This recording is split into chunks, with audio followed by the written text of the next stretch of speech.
watching a movie. Comedy specifically. If it's not a comedy, I watch the movie. But if it's a comedy, he does this deal where he elbows you in the ribs and laughs anytime something funny happens. Hey. Like, don't.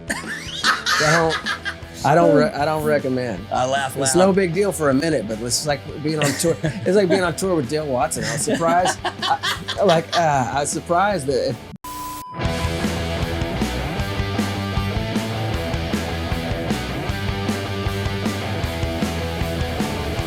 Welcome to What in the Duck podcast. I'm your host, Oliver Peck. What in the Duck podcast is proud to be sponsored by Dream Machines of Texas. www.dreammachinesoftexas.com. All your used motorcycle wants and needs all in one place at www.dreammachinesoftexas.com.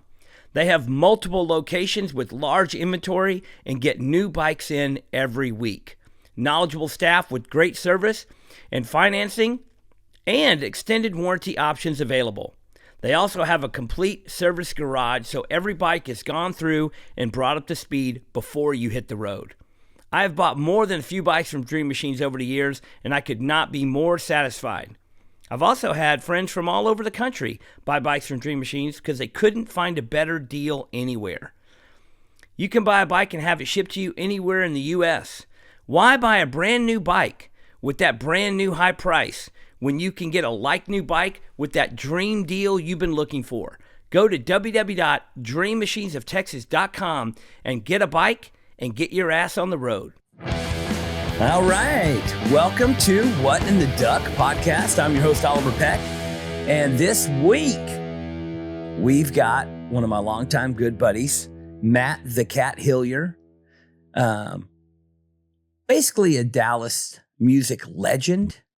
Somebody who's been in the Dallas music industry, music scene for over 30 years. Man, what a great guy. What a great musician. What a wonderful voice. I'm excited to have him here, and stick around and check out the interview with Matt the Cat Hillyer, who has a brand new solo album coming out June 21st. But we're going to go ahead and get started. I got some questions from you guys to answer.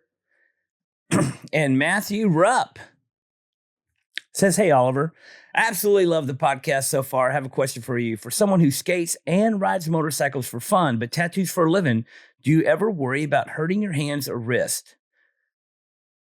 As a lifelong shredder myself who likes to paint and play guitar, this actually does worry me a little when I go skate. Do you even think about this?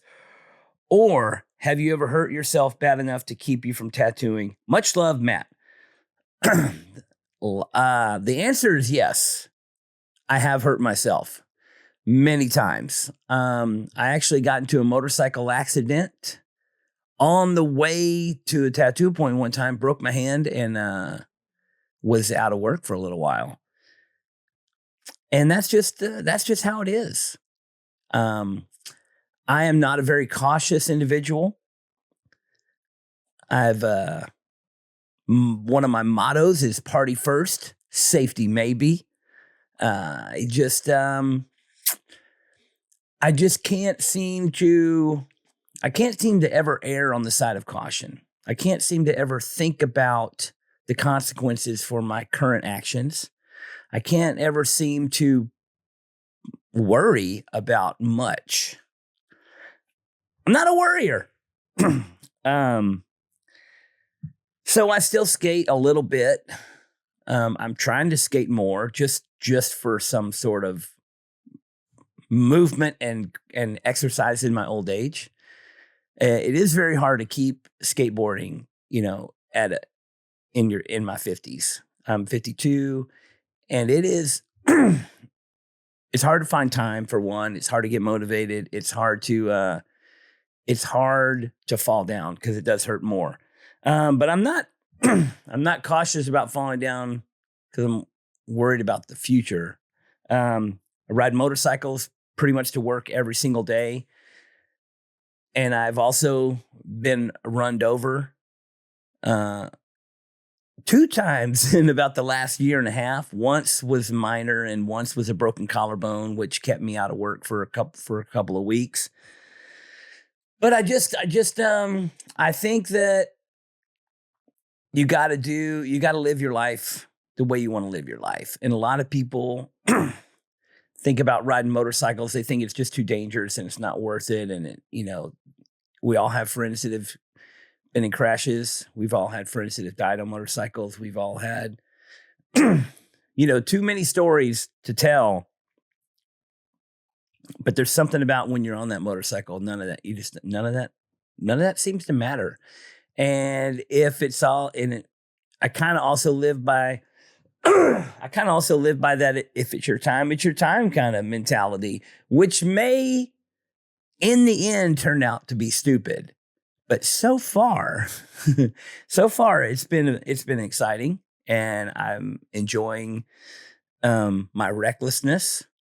I've have a very long continued enjoyment of recklessness throughout my entire life, and I don't foresee very many. I don't see any changes anytime soon. I love tattooing, and it is my job. But I'm not gonna sacrifice, the rest of, I don't know how to say it. I'm not gonna sacrifice my current enjoyment in fear that it could be detrimental to my future. I guess that's what I'm gonna say. I guess that's how I'm gonna put it. But I appreciate your question, Matt, and thank you so much. And if you don't want to ride motorcycles, then don't worry about it. How about that? Next question, short one. Garrett Miller. What would you be doing if you were not a tattooer? Well, I will tell you, when I was young, I was the kid that wanted to be a race car driver. And I pretty much am a race car driver. I'm just not in the race. But when I was in high school and you start talking about careers and you start thinking about what you'd want to do, my career choice was to be a high-rise building window washer. I thought that would be exciting. And it definitely pays well.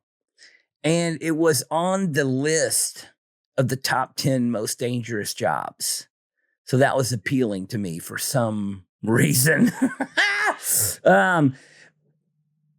It just seemed like that would be a fun way to spend your day. And I feel like, I could have done it. I think I could have done it. And I think about it every time I see those window washers when I drive on the highway. I see them up on top of the buildings, on the scaffold, whatnot. I have seen some wild videos of storms come through and those scaffolding flying around and the guys flinging off of them. But they're on a harness and, you're dangling there by a rope. It seems pretty exciting. I would have done something like that. I would definitely have a job where I did something with my hands, where I created something, or I fixed something, or I worked on something, a tangible job. Knowing what I know now, and looking back on a lifetime, and with my experience of others in the world, if I was to not be a tattooer and had to start over in a career, I would probably be a plumber. I would probably, or maybe landscaping, or maybe something of that nature. I have friends that do both of those, and it's a rewarding career. You create something, you work with your hands, you work inside and outside, you get physical. It's physical labor, but these people stay in shape, most of them. And being a plumber, especially, very lucrative career. Most people do not want to be a plumber. I had a prediction many years ago, probably 20 years ago. I predicted that in the future, a plumber was going to be one of the highest paid hands-on careers. And it was also going to be one of the things that the people did not want to do. So there would be a scarcity of plumbers. My prediction turned out to be correct because every plumber is booked up, busy, and charging a lot of money, because when your shit is overflowing, you will pay whatever it takes to get it under control. And I think it would be fun. I think you would get used to dealing with the unpleasant parts. And it's real work. It's real work, and you definitely have job security. And you also have a feeling of accomplishment, of fixing something or making something or building something or creating something. Even though I wouldn't necessarily call it artistic, but it's definitely a technical job that's a skilled laborer. But man, the plumbers of the future are going to be killing it. If you're young today and you don't know what to do, think about it.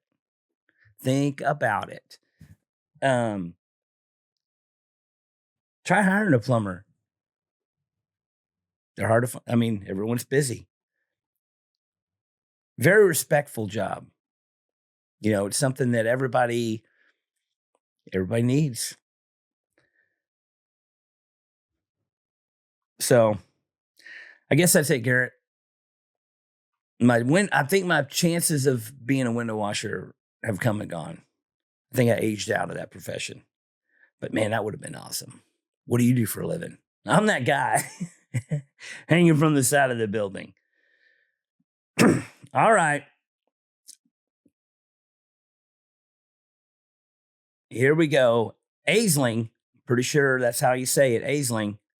Aisling. If that's not how you say it, that's how I'm saying it. And last name M.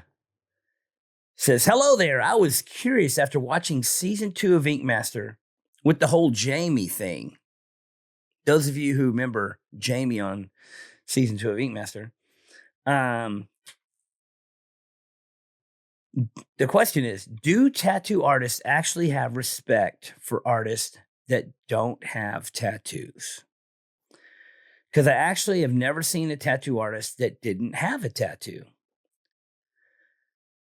By the way, you and Chris were the best judge on the show. I admire and respect how much you guys love the craft and love what you do. You're awesome. Rock on. Thank you. All right, Aisling, thank you so much. So quick answer to this question is no.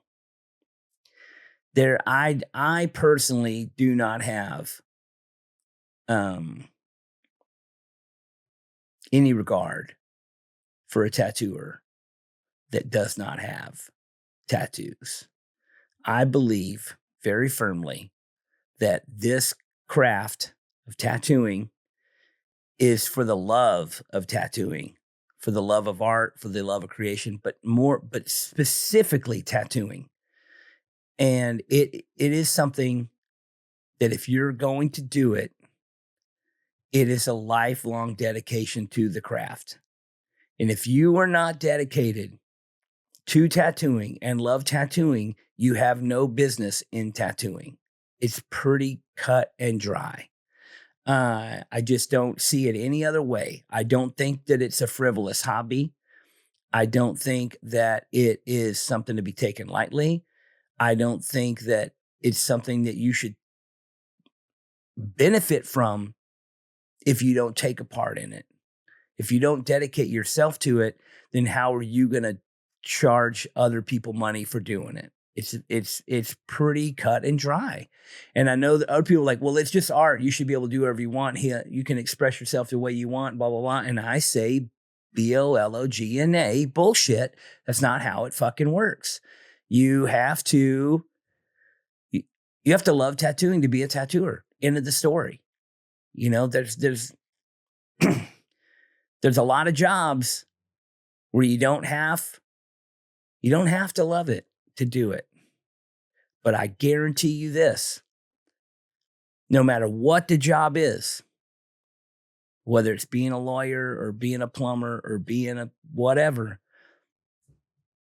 the people that love it are the ones that are the best at it. No matter what it is.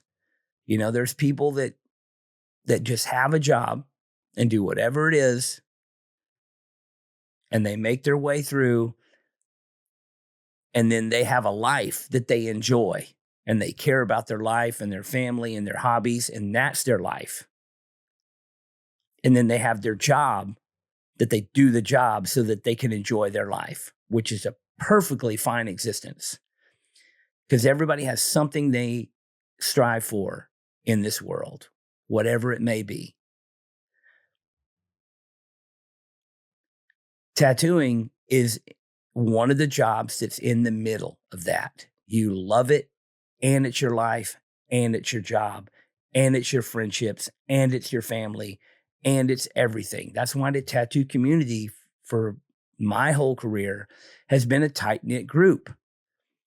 And as of late, that tight-knit group is getting watered down.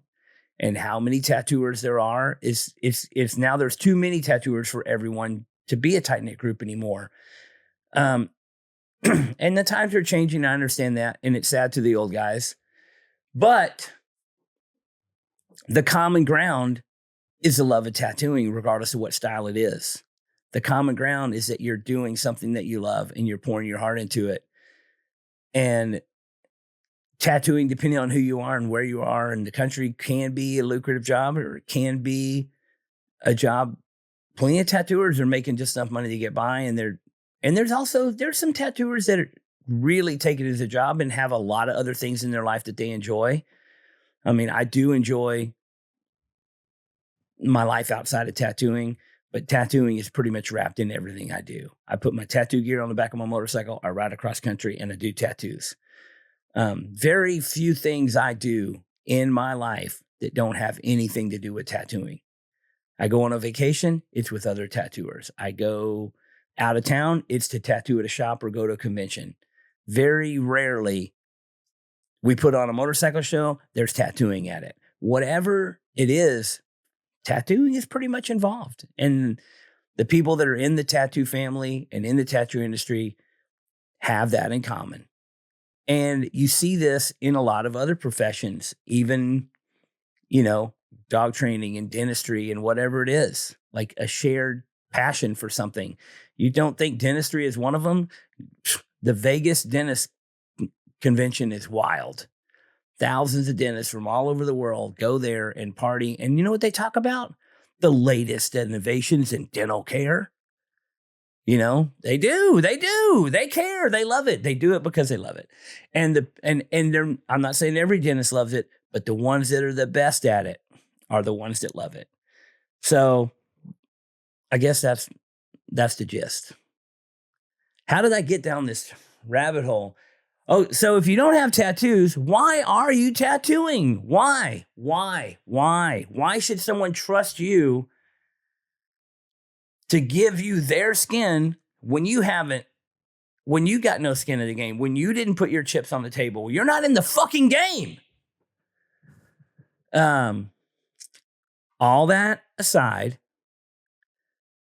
Jamie was a very nice guy. And he's a very talented artist. And I hope that he is still pursuing his love for art. And I hope that he has some tattoos. Cheers.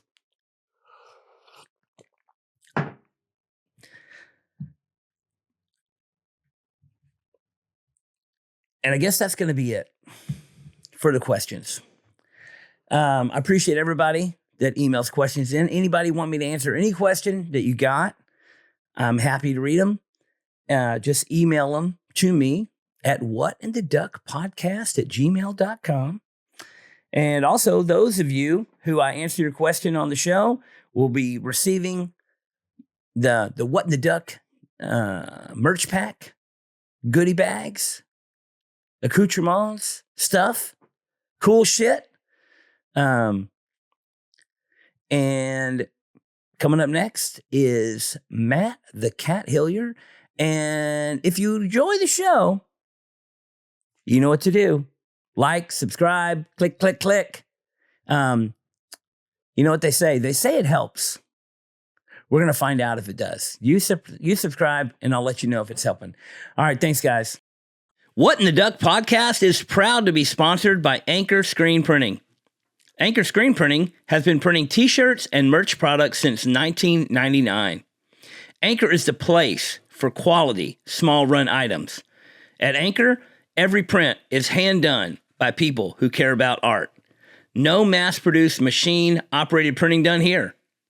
You can email Anchor at anchorcustoms@gmail.com to talk about getting something printed for your company, brand, or shop.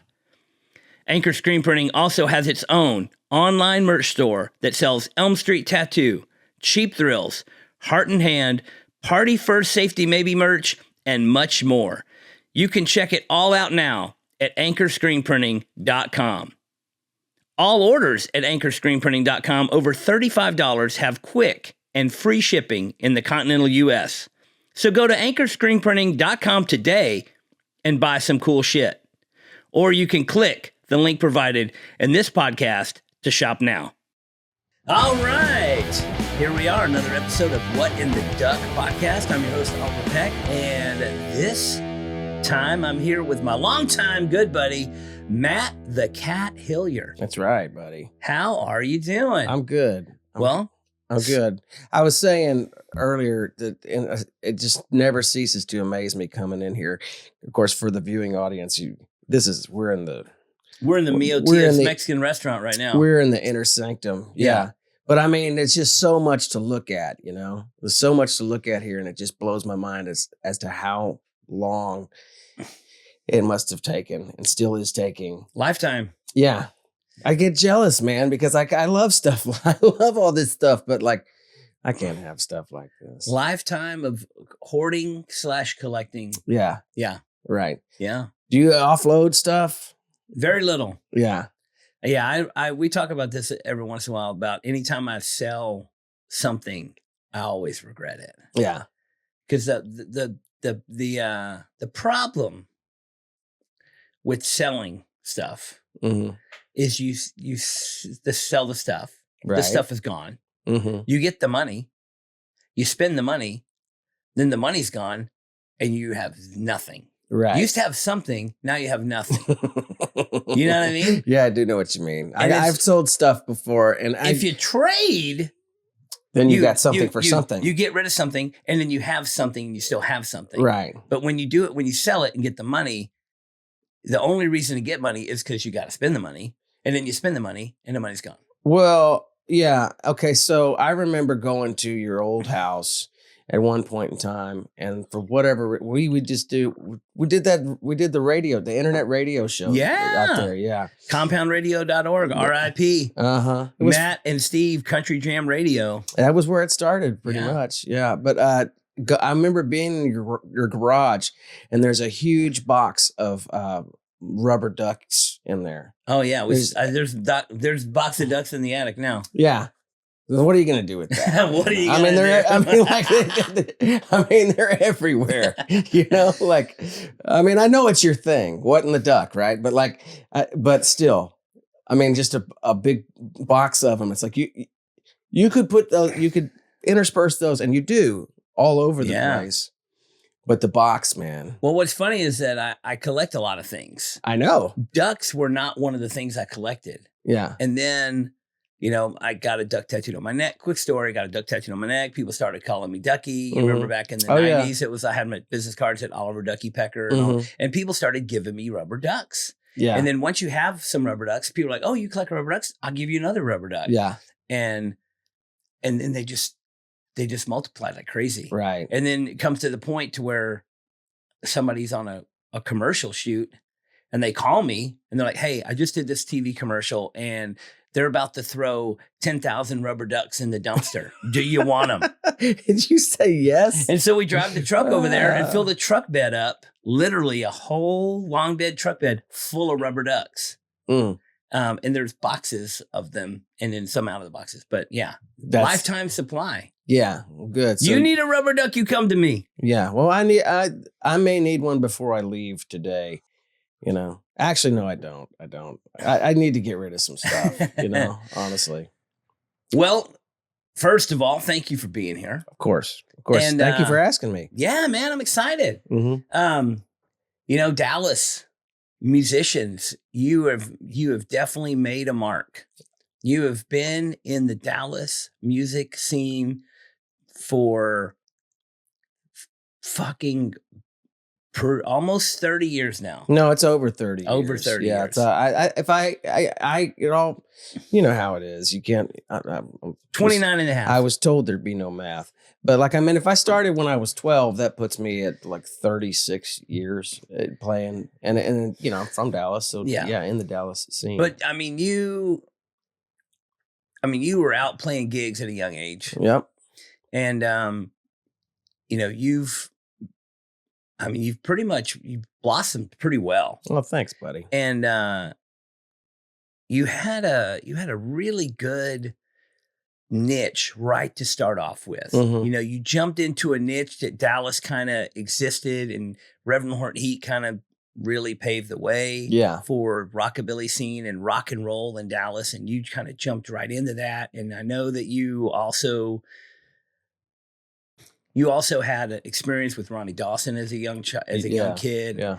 And that was really, you know, me and Jim talked about Ronnie Dawson quite a bit also. And he is, I feel lucky to have caught the tail end of his career. Yeah. And it was really cool. Like, you know, nobody heard it. I mean, people knew who he was, but then all of a sudden he just decided to start playing some local gigs at Naomi's and whatnot. And that was super cool. And then he kind of made a resurgence and started playing Viva Las Vegas. And I know that you and Dan, everybody played with them through those years. Yeah.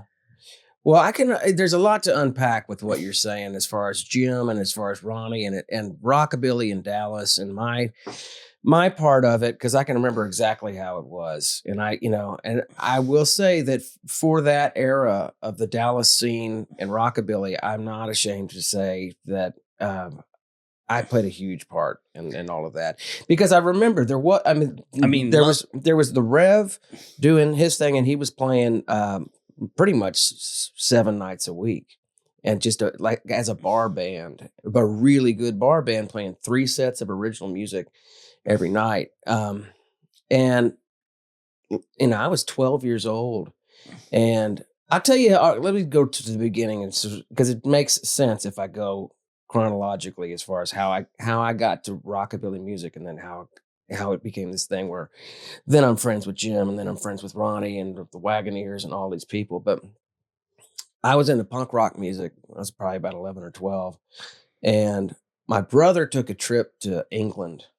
And he came back with these psychobilly records. We never heard anything like that at all. Wild. Yeah, just weird. The Minute Argo and the Meteors especially, like I heard that and I was like, man, this is really cool, you know? And I got really into that. And my mom, being cool like she is and just one of the hippest ladies around, she sort of said, you know, the psychobilly stuff is pretty cool. You know, like that's if you're into that, that's cool. But if you like psychobilly, you should really just check out rockabilly. I'm like, what? What's a rockabilly? You know, like Gene and Eddie, baby. Right. And then she had all these 45s that, that were my dad's and my mom's from, you know, the 50s and all of this stuff. Lo and behold, there's Eddie Cochran in there. There's a lot of Elvis. There's Gene Vincent and just all kinds of cool stuff that it's funny to me now to think that they even had any of those records, you know? But then I got really into it and started doing sort of like researching what it was, and then getting into country and blues and everything like that. And of course, the Stray Cats, I wanted to be Brian Setzer, but they weren't even playing shows back then. They hadn't gotten back together and made a record. So it kind of sucked for a while. And I would make my own outfits and stuff because nothing fit and I didn't have any money and I didn't know where to go and buy stuff, you know. It really kind of sucked being into rockabilly as a kid because all my friends were into like Whitesnake, or the girls are into Debbie Gibson or whatever the hell they're listening to. And I'd be like, I like rockabilly. And they're like, just the same old bullshit they're listening to today. Taylor Right. Swift and garbage and Oasis and crap. but it is different. It is different. And this, I don't want to unpack this part of the conversation because I want to pick your brain about like how things have changed after, how much subcultures, like even tattooing or, you know, old cars or rockabilly music or anything, how much it was brought to the forefront by this sort of information revolution, where now you can find anything you're looking for, anything at all. You want to see the old clips of Don Rich and Buck Owens, whereas you used to have to like trade VHS tapes, through like you would never be able to find that stuff. Now it's just right there at your fingertips. It's all been uploaded. Yeah, but that's changed a lot. And eventually I wanted to ask you about that. But yeah, so like whenever I was into all that stuff, it was kind of a drag. I was so into this music and really passionate about the clothes and all of this stuff, and nobody knew what the hell I was talking about, and there weren't any shows really to go see whatsoever. And I put a band together to play at the talent show, like 6th grade, and I did. And there was a guy, you might even have known him at some point, a guy named John McNabb, and we went to school together, and he was older than me. And he was like one of the coolest guys in school because he was a punk rocker first, and then he started getting. We know Johnny McNabb. Yeah. So he then he got into rockabilly kind of stuff, and he worked at Rancho Loco. I think he might have passed away. He did, yeah. R.I.P. Yeah, very much so. But anyway, Jeff Milburn knew Johnny McNabb. Yeah, a lot of people did. He was just a really cool dude, and he saw that I was kind of getting into that stuff, and. And Brian Bonnell and the other Brian also. Okay. Yep. What was Brian's last name? I can't remember. He was like one of the main rockabilly dudes in the Brian Lux. Brian Lux. Yeah. Okay. Yeah. From the Road Kings. That's right. Yeah. Well, anyway, so like he was in high school and I was in junior high, and he saw that I was into that stuff, and he called me one day, which I thought was pretty cool because we knew each other, but we didn't like know each other. He was a few grades older than me. And he's like, hey, me and some of the friends are going to see the Reverend Horton Heat at this place called the Shays Lounge. We're going to see him on Saturday. You should go. And I'm like, okay, that sounds cool. And then I hang up. I'm like, how the hell am I supposed to do that? You know what I mean? Like what? I'm 12, man. like, how's that supposed to happen? But my mom was out of town for whatever reason. And Johnny McNabb's calling 12-year-old boys to come hang out. Yeah, well, weird. I was pretty cool. No, he saw that I was into it, and so I went. My dad took me to the show. My mom was out of town, and I thought it was a real surprise that my dad volunteered to go to the show because going to bars and stuff was not his thing. But he liked rockabilly music. Well, he knew that I did, and he knew that I really wanted to go, and so he took me. And I can still remember the stupid little outfit that I had on. I think I had like penny loafers that I had like glued leopard print on top of. It was pretty cool. Pretty cool. And like a sports jacket. Hot glue. Yes, I don't know. I can't remember, but like it was pretty. Well, it was cool while it lasted. And seeing Jim that night just blew my mind, because he had an upright bass and all. They were rock and roll, man. Yeah, but it was they put on a good show. Such a gambit of styles and everything like that. But that was what I want. I was like, finally, I can see somebody, a human being, doing that in person and doing it really, really well, and it just blew my mind. And they took a break, and I walked up. I'm 12 years old. I got nothing to say except I really wanted to meet this guy and shake his hand, And I was like, hey, I'm Matt the Cat. So I had a nickname for myself, But anyways, so that's when we first met. And the next time that I saw him, the Stray Cats had gotten back together. And, I was so stoked about that. And they played at Tommy's, which became, I can't remember what all it was. Tommy's was by the Bomb Factory, but yeah. Anyways, so they're about to play. I think it's what is Deep Ellum Live now. That's right. Yeah. Yeah. So they're about to play, and I can't wait. And but I see Jim standing at the bar, and I'm like, hey, that's the Reverend Horton Heat, man. I met that guy, And I got my nerve up, and I walked over to him. I was like, hey, you're Reverend Horton Heat, right? It's like, yeah, you're Matt the Cat. You sound like him when you said that. That's I got a pretty good Jim Heath impersonation. Yeah, you're Matt the Cat too. Yeah. He's got a cool cadence, man. But anyways, which I thought was the coolest thing ever. Like that he remembered who I was and stuff. And he's like, listen, after this show, we're playing a Club Dada down the street. Why don't you and your parents come to the show? I'll put you on the list. And then it just kind of started a friendship, like for, what it is today.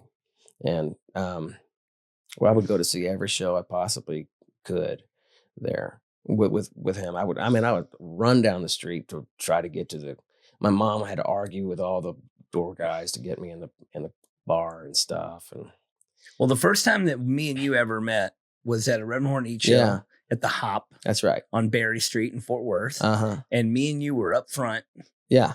Just singing along and dancing around and having a good time. And you were probably 16. Oh, yeah. Yeah. At the time. And then halfway through the set, Jim called you on stage and you got up and played a song. Yeah. And I was like, damn, that kid just got up there and rocked out. It was fucking cool. Yeah. Well, that started to happen. Like whenever, it was pretty cool to bring some tiny little wiry kid up there that the guitar was bigger than you were. Well, that's what happened. You shredded it. It happened with him pretty early because I would go to see a lot of shows, and this is really funny to me when I think about it. But like, I remember my mom took me to see Jim at the Bar Soap.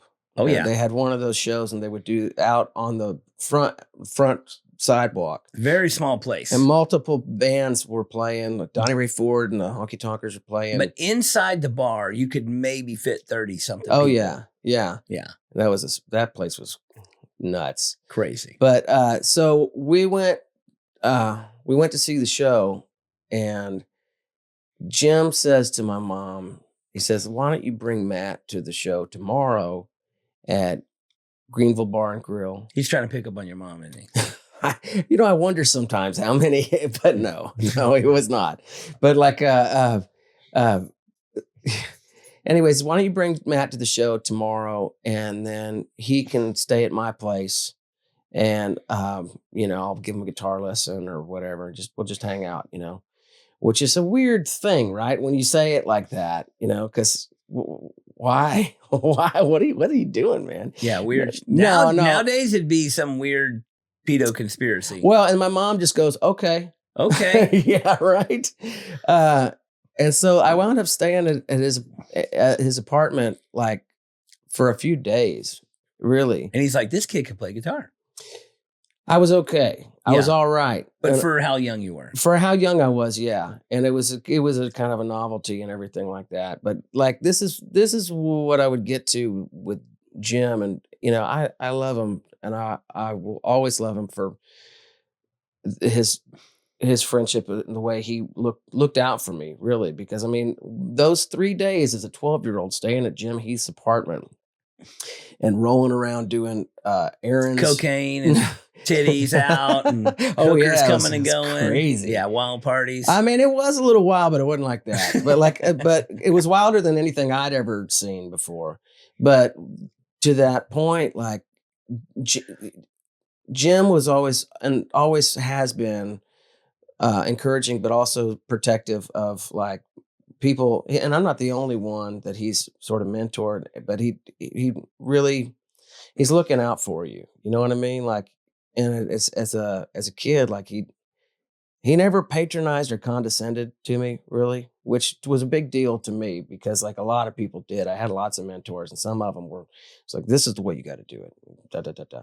And I always listened, but at the same time, with Jim, it was always more encouragement and friendship. You know, like he didn't, you know, like it was good, and he's always been that way. But at the end of like the 3 days that I stayed with him, there used to be a thing called the Dallas Alley All Stars, and it was every Tuesday night, and all the like a lot of the musicians from the scene would go there, and the booking agent would pay people like, I don't know, like $75 to do 3 songs or something like that. Which, you know, for those days, hell, for today, for 3 songs, I would probably think about it. I probably wouldn't do it, but like, you know, it was a big deal.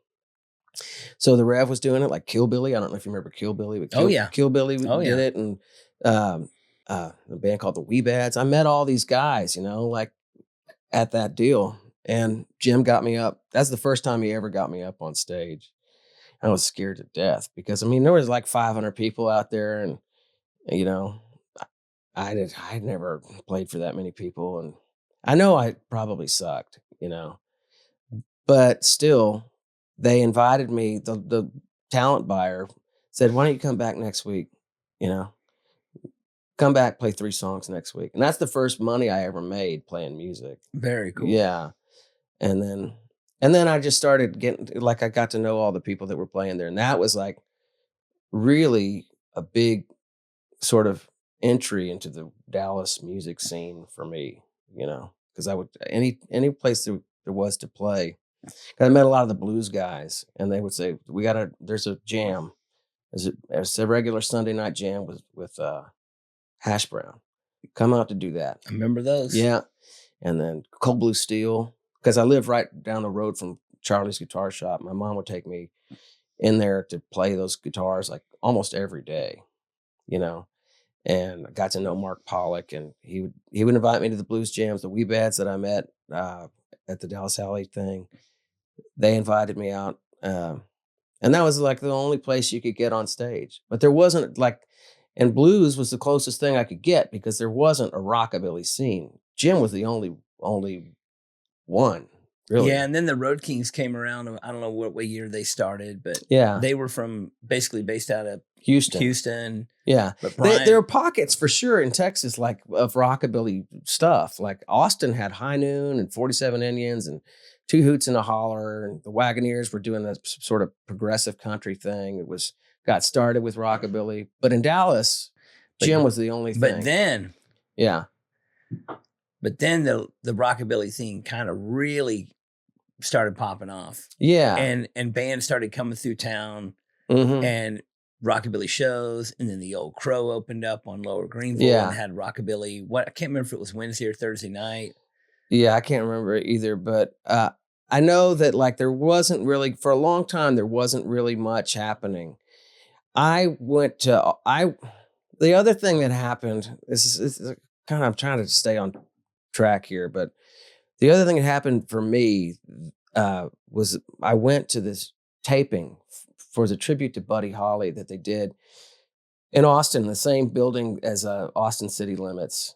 It was a 2-day taping, and my grandmother knew one of the ladies for the affiliate KLRU. And she said, well, I can get you tickets for 1 night, but not 2. Brian Setzer was playing 1 night. Ooh. And Carl Perkins was on that night too. Yeah. And there was a lot of really, Chris Christopherson was hosting and all this stuff. And so I got all dudded up. Again, I'm 12, you know. And Still 12. You didn't turn 13 yet? No. But I got all dudded up. I had like a sweatshirt. 12 was a busy year for you. It was. And I had this sweatshirt with Buddy Holly's face on it. I got my creepers on. I got my hairs all slicked up and stuff. And they put us in the bleachers. But the production people, you know, they're looking around and stuff, and they see me sitting up there, and they're like, go get that kid. You know, they're like, we need you on the floor where the cameras are at. Because I look cool, you know. Yeah. You know, not many 12-year-olds into Buddy Holly, and Oh, yeah. I mean, what year is this? this is either 87 or 88. Yeah. And so they sit us down there, and I didn't realize that the table that we were sitting at, the next table was Buddy Holly's brother and his Maria Elena Holly, his widow. Damn. And I got them all to sign this Buddy Holly book that I had. I mean, I was over the moon at this show. It's so cool, you know. And then at the other table were the Wagoneers. And for those of y'all who don't know who the Wagoneers are or were, at the time they were like the Mavericks before the Mavericks. It was really traditional country, also rockabilly. Then we became friends, like, because that's the thing, like with Jim or with anybody, because it was so niche, whatever you say it right. Niche. Yeah. It was such an oddball thing that like other people who were into it or dressed the part or whatever would, you know, it's like a gang, you know, you sort of try to get together. And they got my address, and they were making their first record they invited me to a show the next week. They were doing it at the Austin Music Hall with Joe Ely, and they put me on the list and stuff. But all these people, this is what I mean, like all these people, like the door, they opened a lot of doors, and just because they understood where I was coming from. And they're like, oh, you come with us, you know? And so through them, they would put me on shows. I had my little band, Matt the Cat and the Gutter Rats.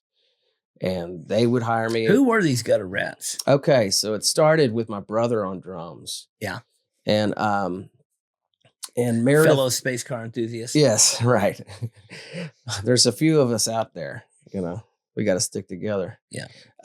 But anyway, like my brother played drums, and I don't know if you remember Meredith Miller.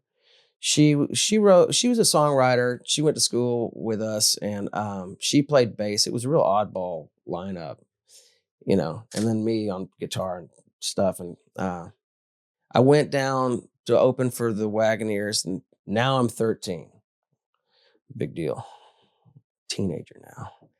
No, but I go to open for the Wagoneers at the Continental Club, and their manager was kind of eyeballing what I was doing, and basically she took me on, and sort of in a developmental kind of role.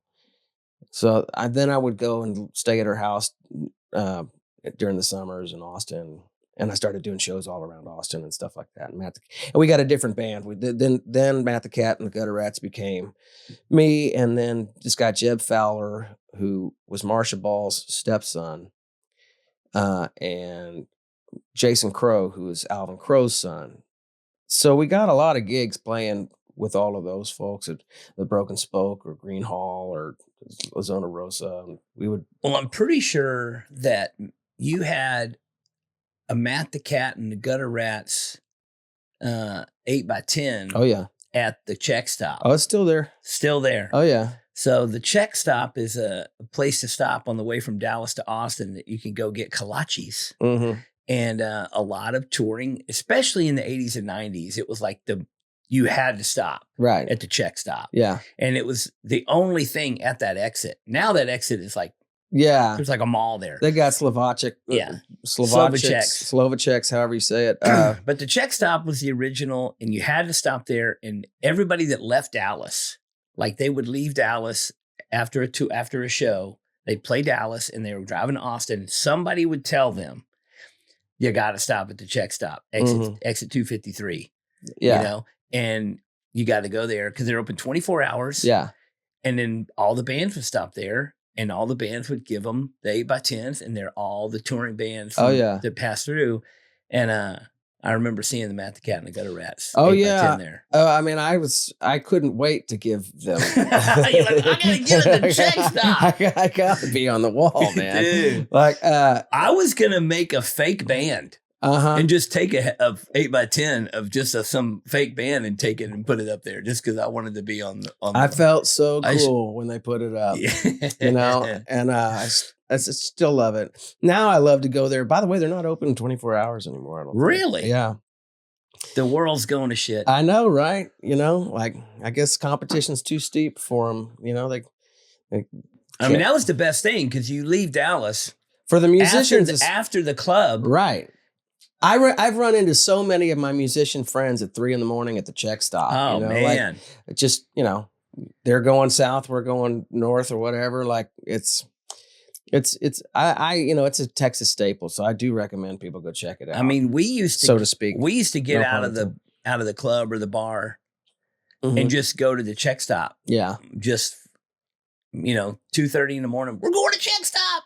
That's a little extreme. Pile the car, 6 or 8 that's people. That's something you would do. Oh, we did it a lot. Yeah. Me and Rob Martian. Okay. Yeah. That makes sense. Yeah.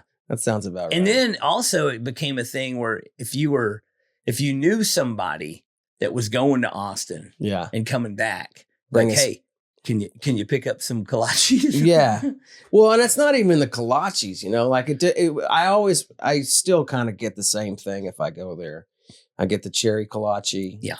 And then I'll go either a ham and cheese chubby or the pepperoni puff. I call them all kolaches, whether it's a puff or a... This is a big debate, man. Yeah. We don't, like, if Dale Watson were here, he would set us both straight. The spicy hot chubby with cheese, the spicy hot chubby's good. There was like a lawsuit over the chubby. Somebody else said they owned the name Chubby, and so they had to stop calling it the Chubby, and then they finally started the Chubby again. There was a whole big... I didn't realize Chubby, that. Yeah, it was like the Chubby Gate of 2010 or whatever it was. Cease and desist from your use of the term chubby. There's another kolache shop further in town. That's what everybody says is the best one, and I've never been there. Nah, Czech Stop, man. It's the one right there. It's too easy. Yeah. Now, but anyways, getting back on track, like the Matt the Cat and the Gutter Rats thing played for a while, and I was in Austin doing that, and then my sort of relationship. Who was driving you to Austin for these gigs every time? You're not old enough to drive. Well, I guess my mom would drive me down there.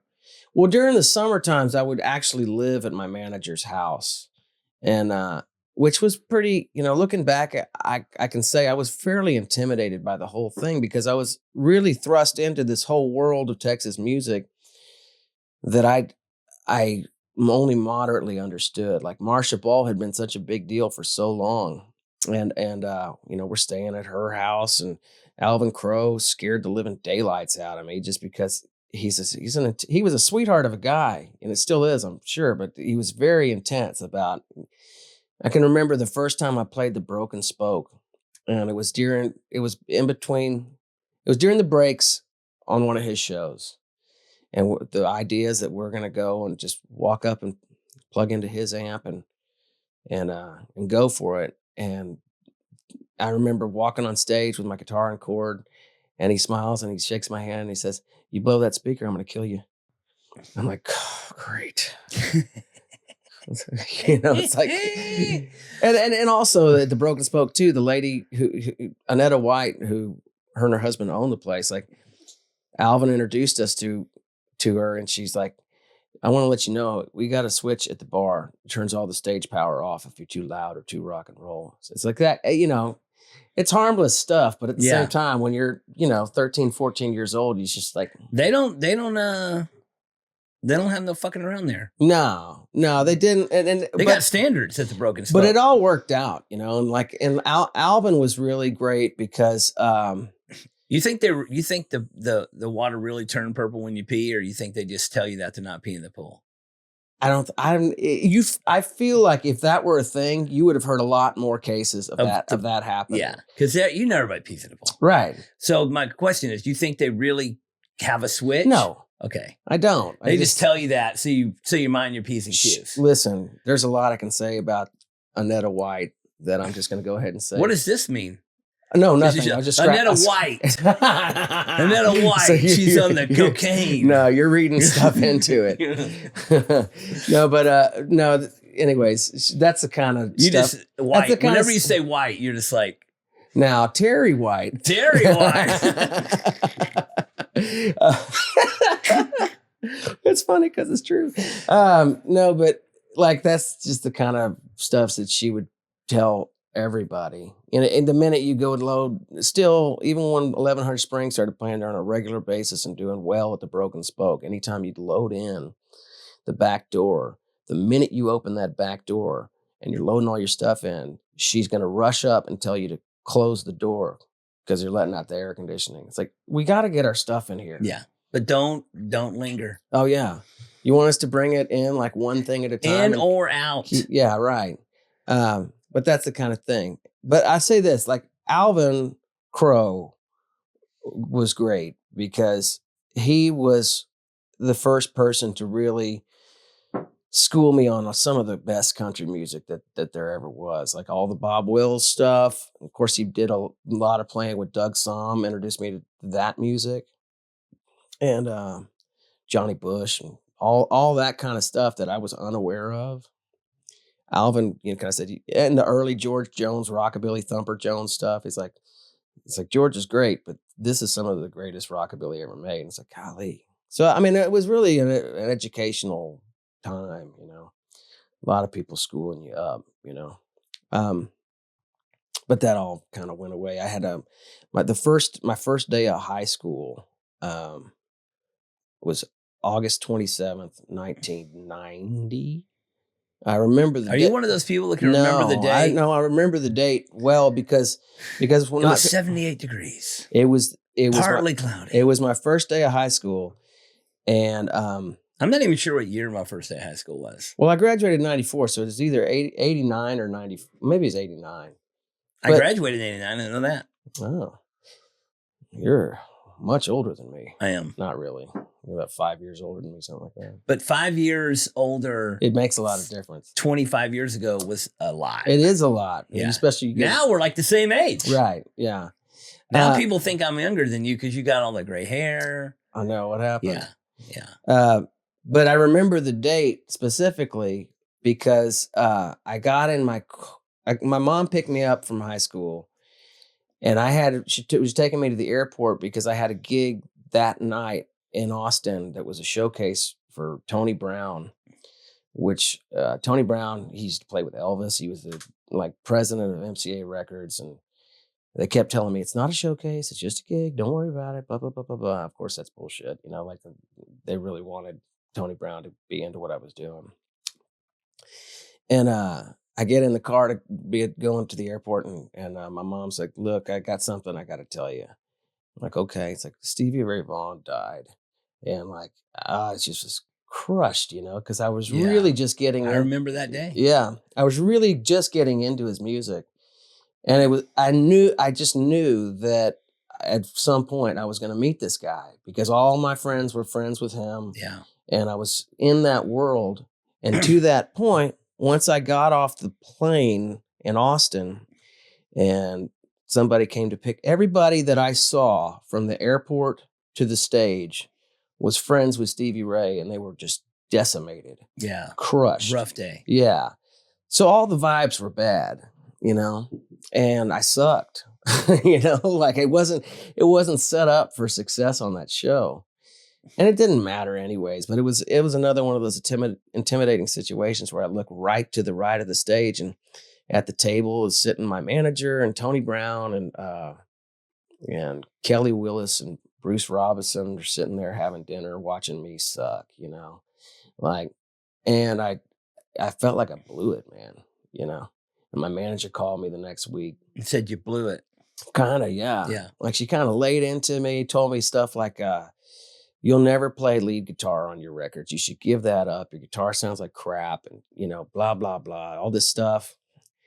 And, she's within her rights to do all that, but I don't know. I didn't like it, Well, you're a little kid. Well, yeah. It made me feel pretty bad because I already felt bad, and she leaned into it, and she's like, if you don't do this, and this, we don't need to be working together.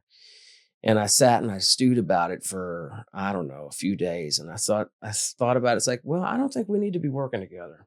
If you're not on my team. Right. And I don't want to be this. I don't necessarily want to be this progressive country thing that you want me to be. I want to play rockabilly music. There are people who do it. Yeah. That's what I want to do. Don't tell me that it's not possible or that I can't play guitar. If you're already going to cut me off at the knees and tell me I'm not going to be able to play guitar on my records, then what are we doing here? Because that's what I want to do. So I kind of just went my own. I just said, okay, it was mutual, but like, and I went back, moved back to Dallas, and for a while wasn't doing really anything. And then there's a band out of Denton who got a hold of one of my demo tapes, the Matt the Cat and the Gutter Rats demo tape. And it was a band called the Red Devils. Oh, yeah. Yeah. And Darren Linwood had it, and Jason Burns was playing bass at the time. And they heard my stuff, and they were like, hey, you think you might want to come play guitar for our band? I was like, well, I'm not doing anything else, man. A rockabilly band? Cool. So, I went to a rehearsal with them, and it's interesting to me now because so that was the end of the Rats. That was the end of that. Yeah. I mean the Gutter Rats. Yeah, that was the end of the Rats. When you left that manager, that band just went away. Yeah, pretty much. And I was going to high school, and like I did feel pretty bad because I felt like with that manager, there was a real solid chance that I was going to get signed to some sort of deal, whether it was a development deal or they were grooming me for that. Yeah. And so I was kind of bummed out, but there again, I wound up feeling like this is not meant to be. Whatever it is you're looking for, that ain't me. But so I went and we had a rehearsal with the Red Devils, and Jason Burns quit the band at the rehearsal. We had it at my parents' house, like they wouldn't even spend money on a rehearsal space, and they come over to the house, and that's a motley bunch of guys, right? And they got into it. They didn't get into a fight or anything like that, but they just didn't agree.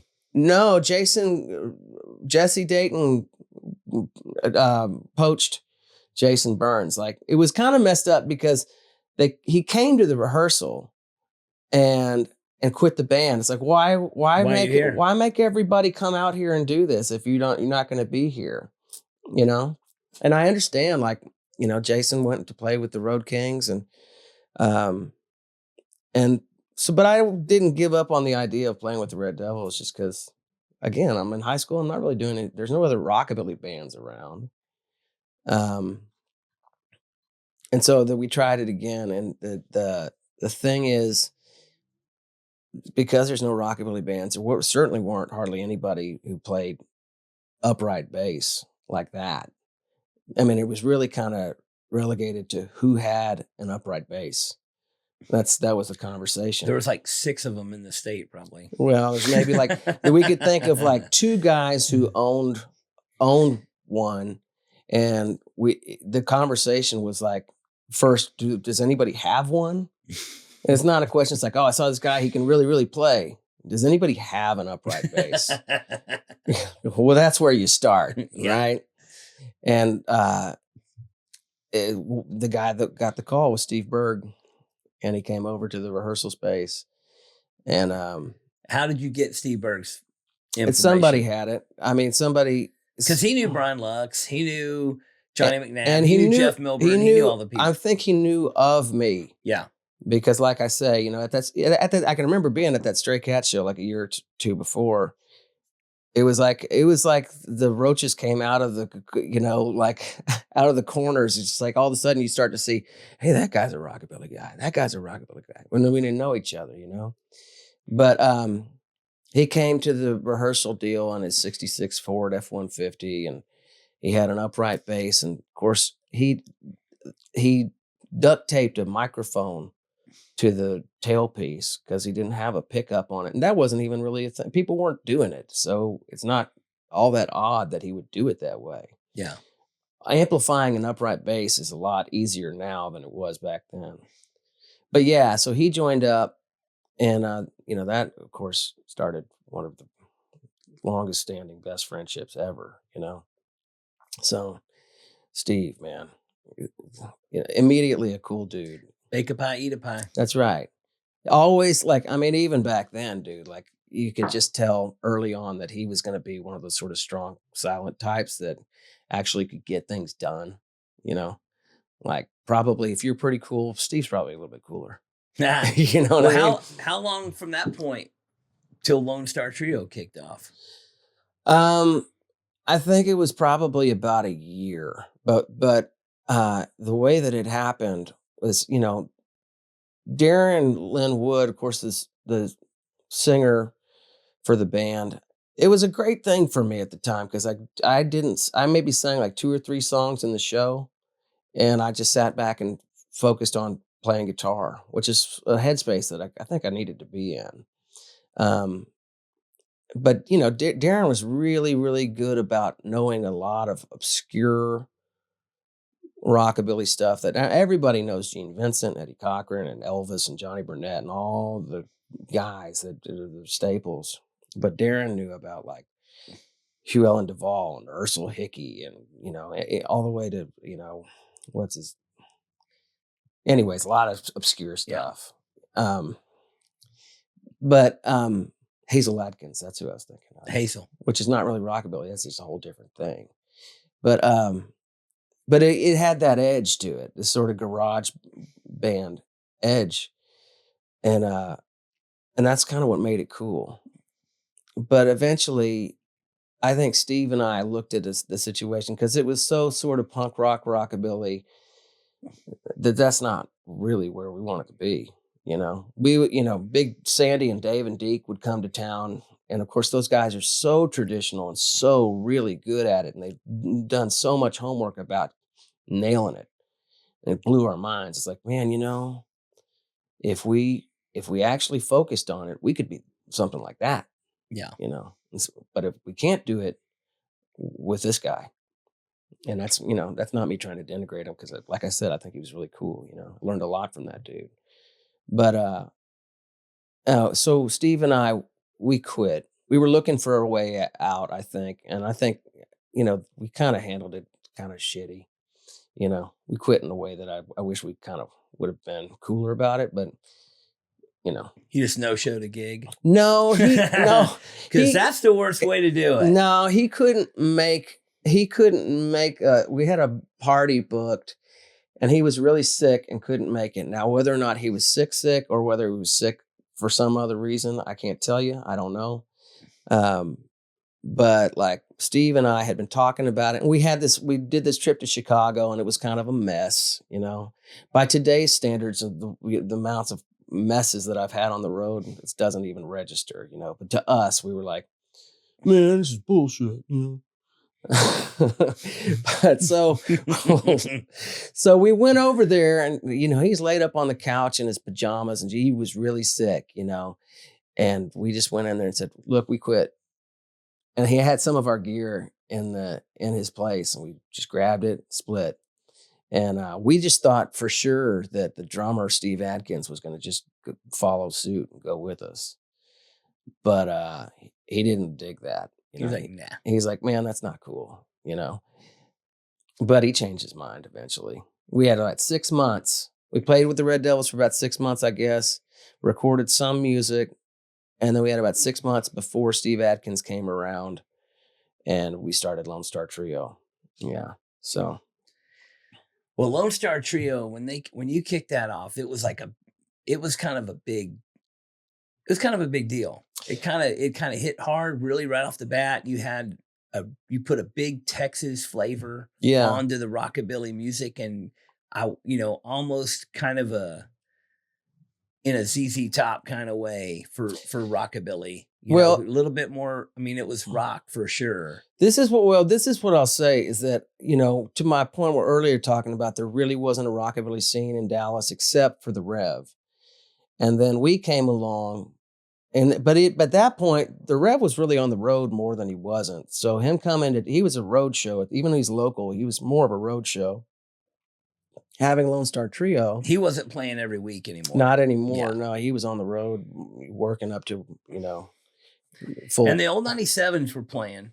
The old 97s used to open for us. But they weren't rockabilly. They were country rock-ish kind of. Yeah. But the rockabilly people still liked Oh yeah, the old 97s a lot. Well, you liked anything that had a roots flavor to Yeah. it, period, because there wasn't that scene. Yeah.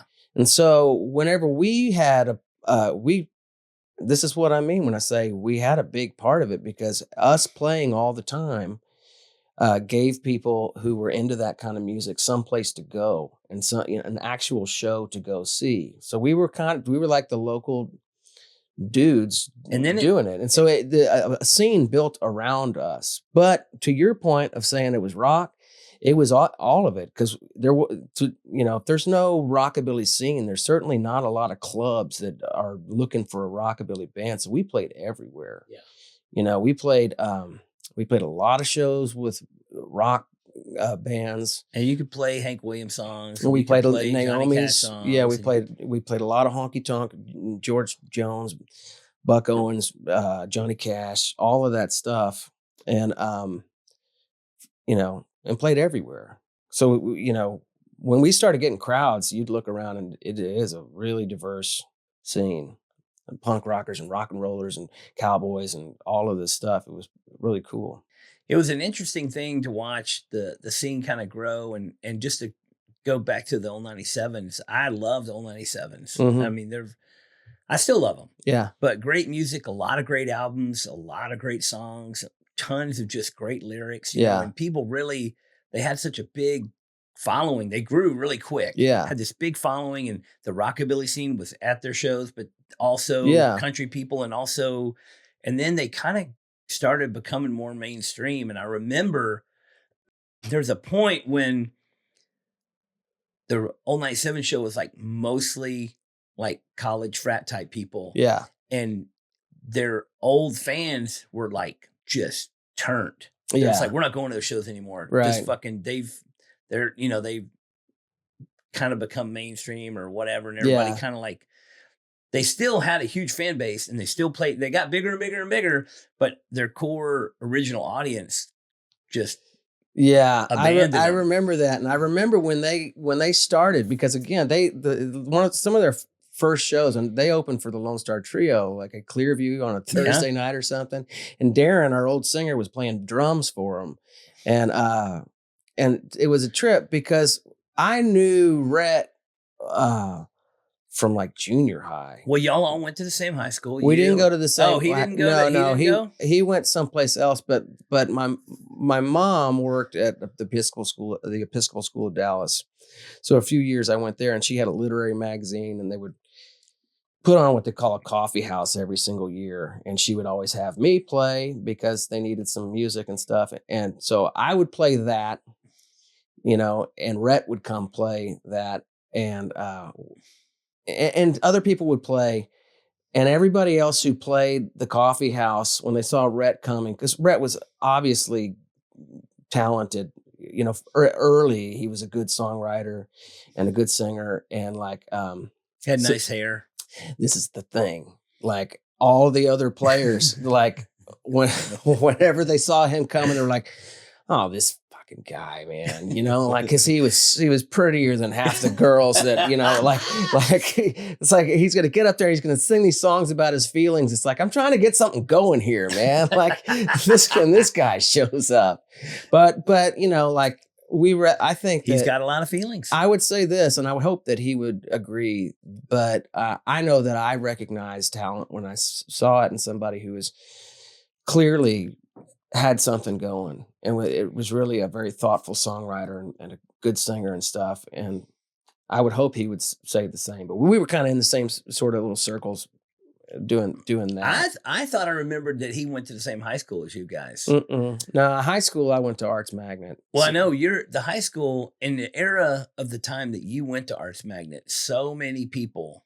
that instantly, within the next decade, like made a hit in the Dallas music scene. Yeah. All went to that high school. Oh yeah. Big names like Erykah Badu and Nora Jones was 2 years behind me. Yeah, Nora Jones, Todd Dethridge. Oh yeah. World famous. Todd I wonder Dethridge. why his name is Todd. He doesn't like it.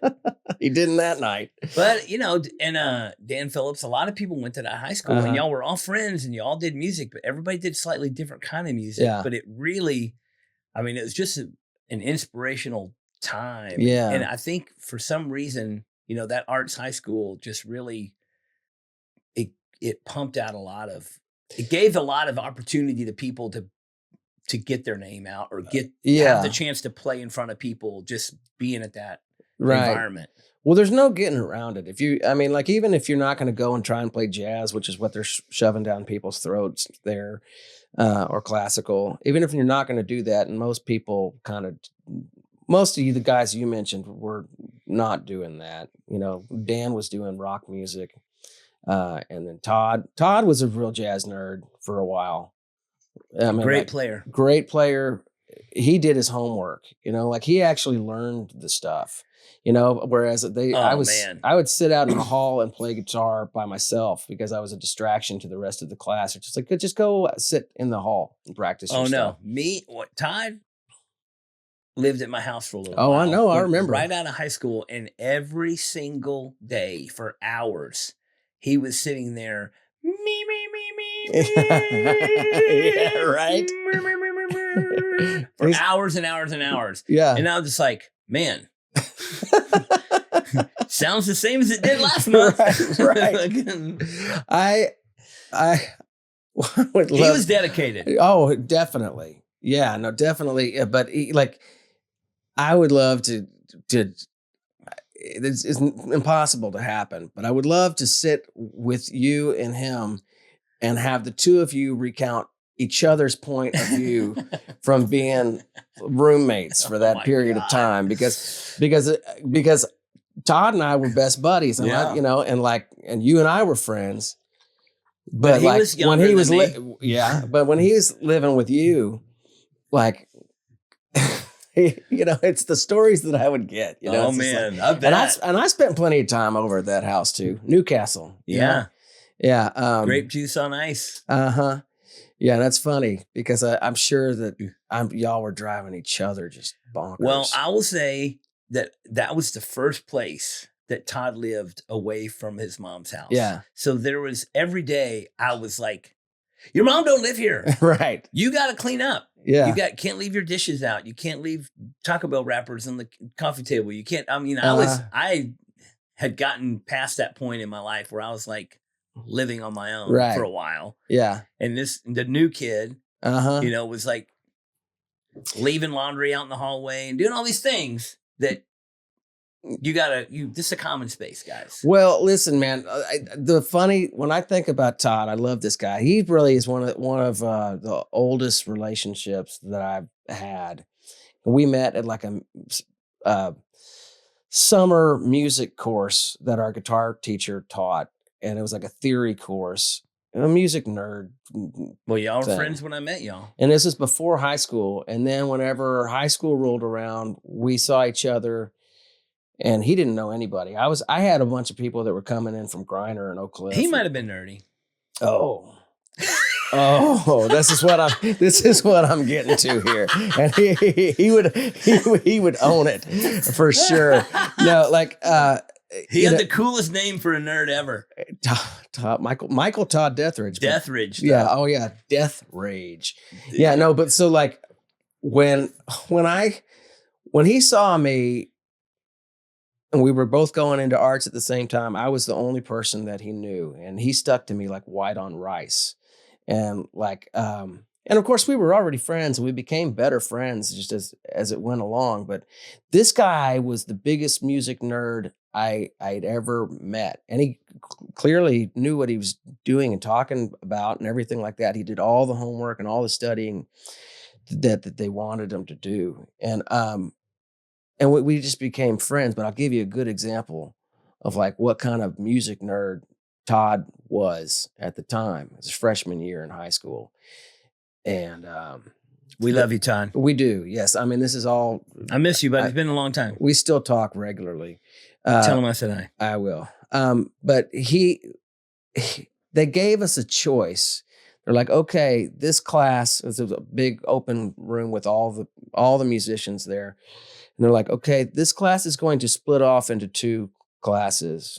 You can either do integrated arts, which will be music people and dance people and, together, sort of working together on stuff. or you can take the music theory class. So everybody make your choice. You write it down what you want, and you give it to them. And I come back to Todd. I'm like, so hey man, what'd you choose? He's like, well, I chose music theory. I was like, you're an idiot, man. Like, you're the only one. Have you integrated art sounds like a total throwaway class. We're not going to have to do anything. And you missed the biggest thing that they said. Together. Dancers. With the chicks. Dancers. Dancers are coming in here and they're leotards. And come on, man, what are you doing? And like he split off and went on to music theory, which is what I'm not surprised at all, because he still is very dedicated about stuff.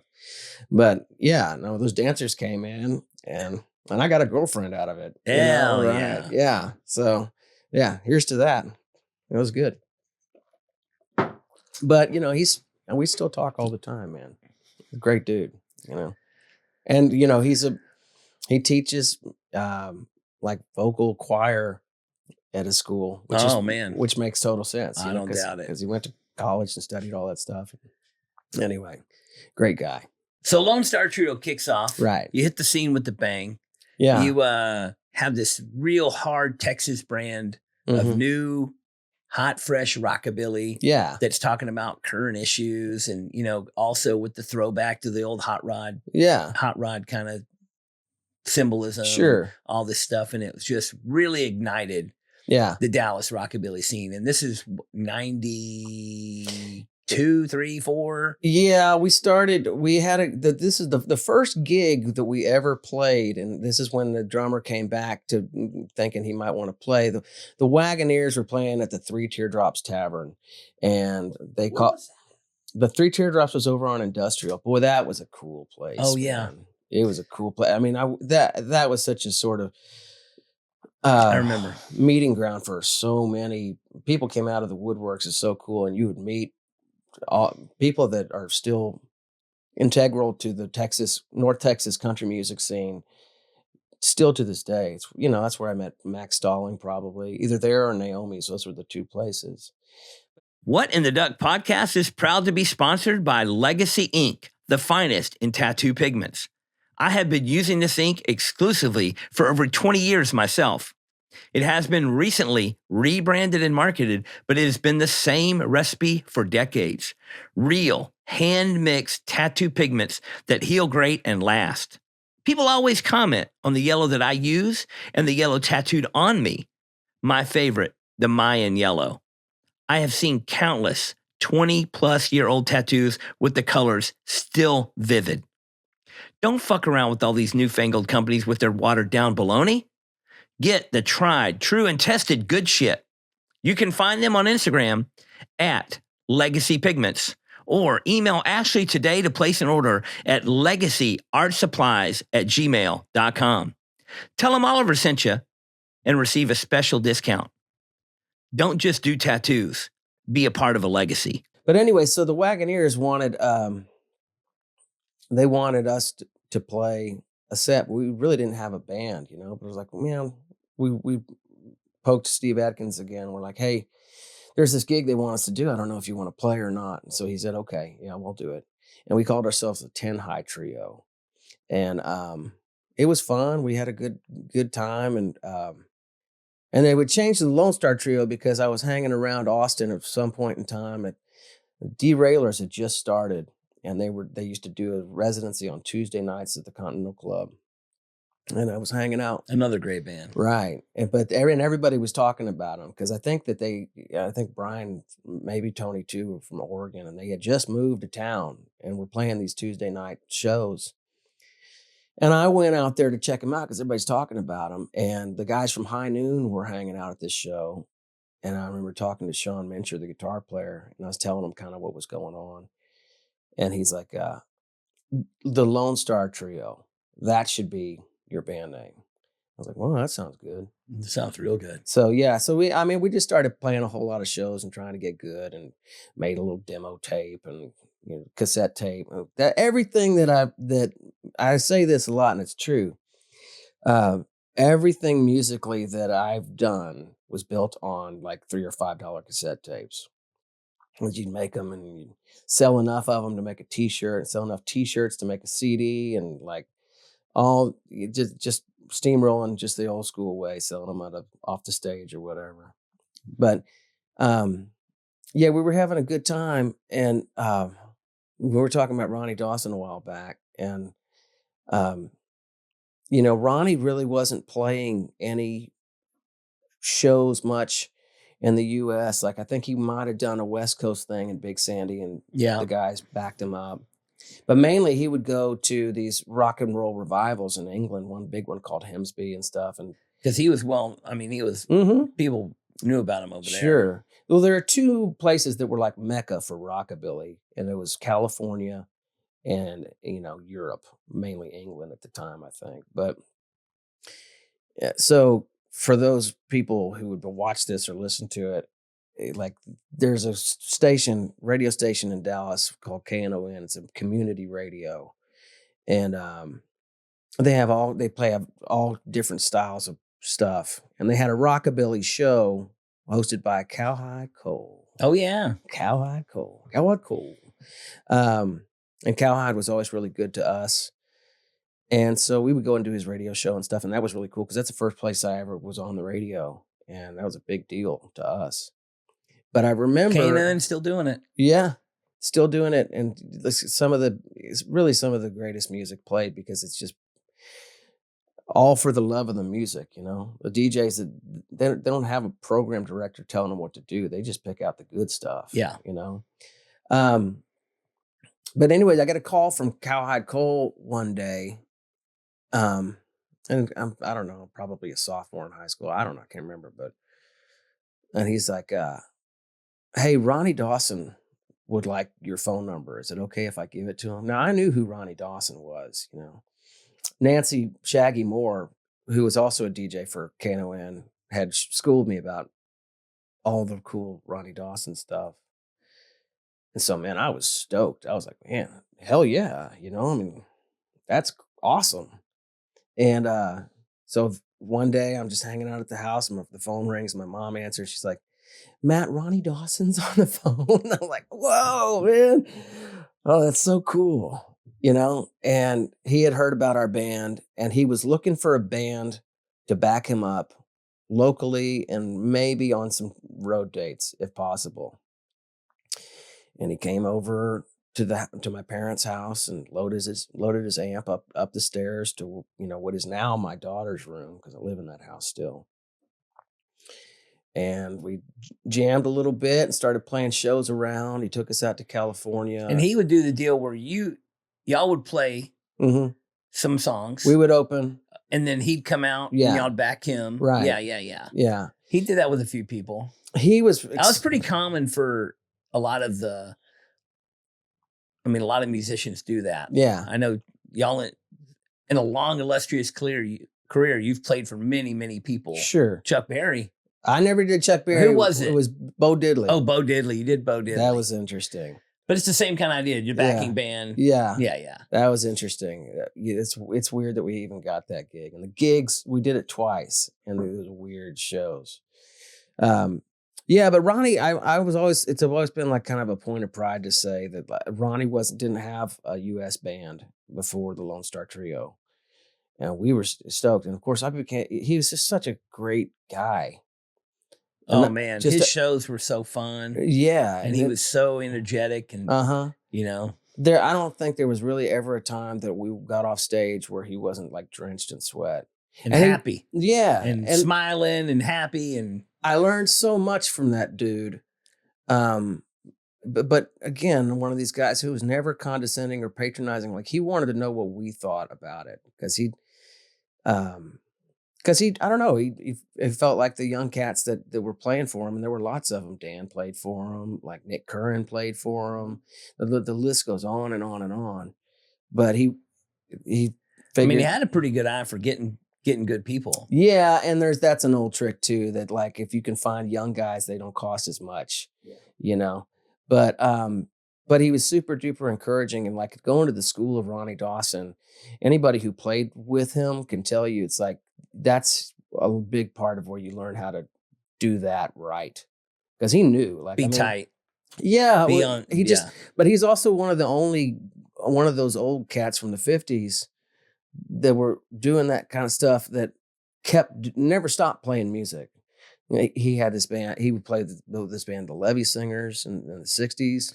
And he did a lot of commercial work, jingle work. Yeah, he did wrote a lot of songs for a lot of jingles, played a lot of music for jingles. Yeah, and I mean that was like all through the 70s and 80s. That's how he made a career. Right. So it's still in the music career. Oh yeah, still doing great. No, he never stopped, and his instrument was so strong, and his ability and everything like that was just on point. Whereas a lot of those guys who would go and do like the Hemsby things, like it was just once in a while. Yeah. They'd throw a backing and break it out of retirement. Right. So you'd get on stage with them Did you feel like that's how the Bo Diddley thing was? No, Bo always worked, but he just didn't give us any. He didn't like this. I'll go ahead and tell this story. We got a call from our friend Linda Jemison, who owned Doll Hut. Yeah, owned Linda's Doll Hut, and she was involved in booking that festival, the Hootenanny, and then by then we were 1100 Springs, and she knew that I was a huge Bo Diddley fan. And they needed a band. Why wouldn't you be, Bub? Why wouldn't you be?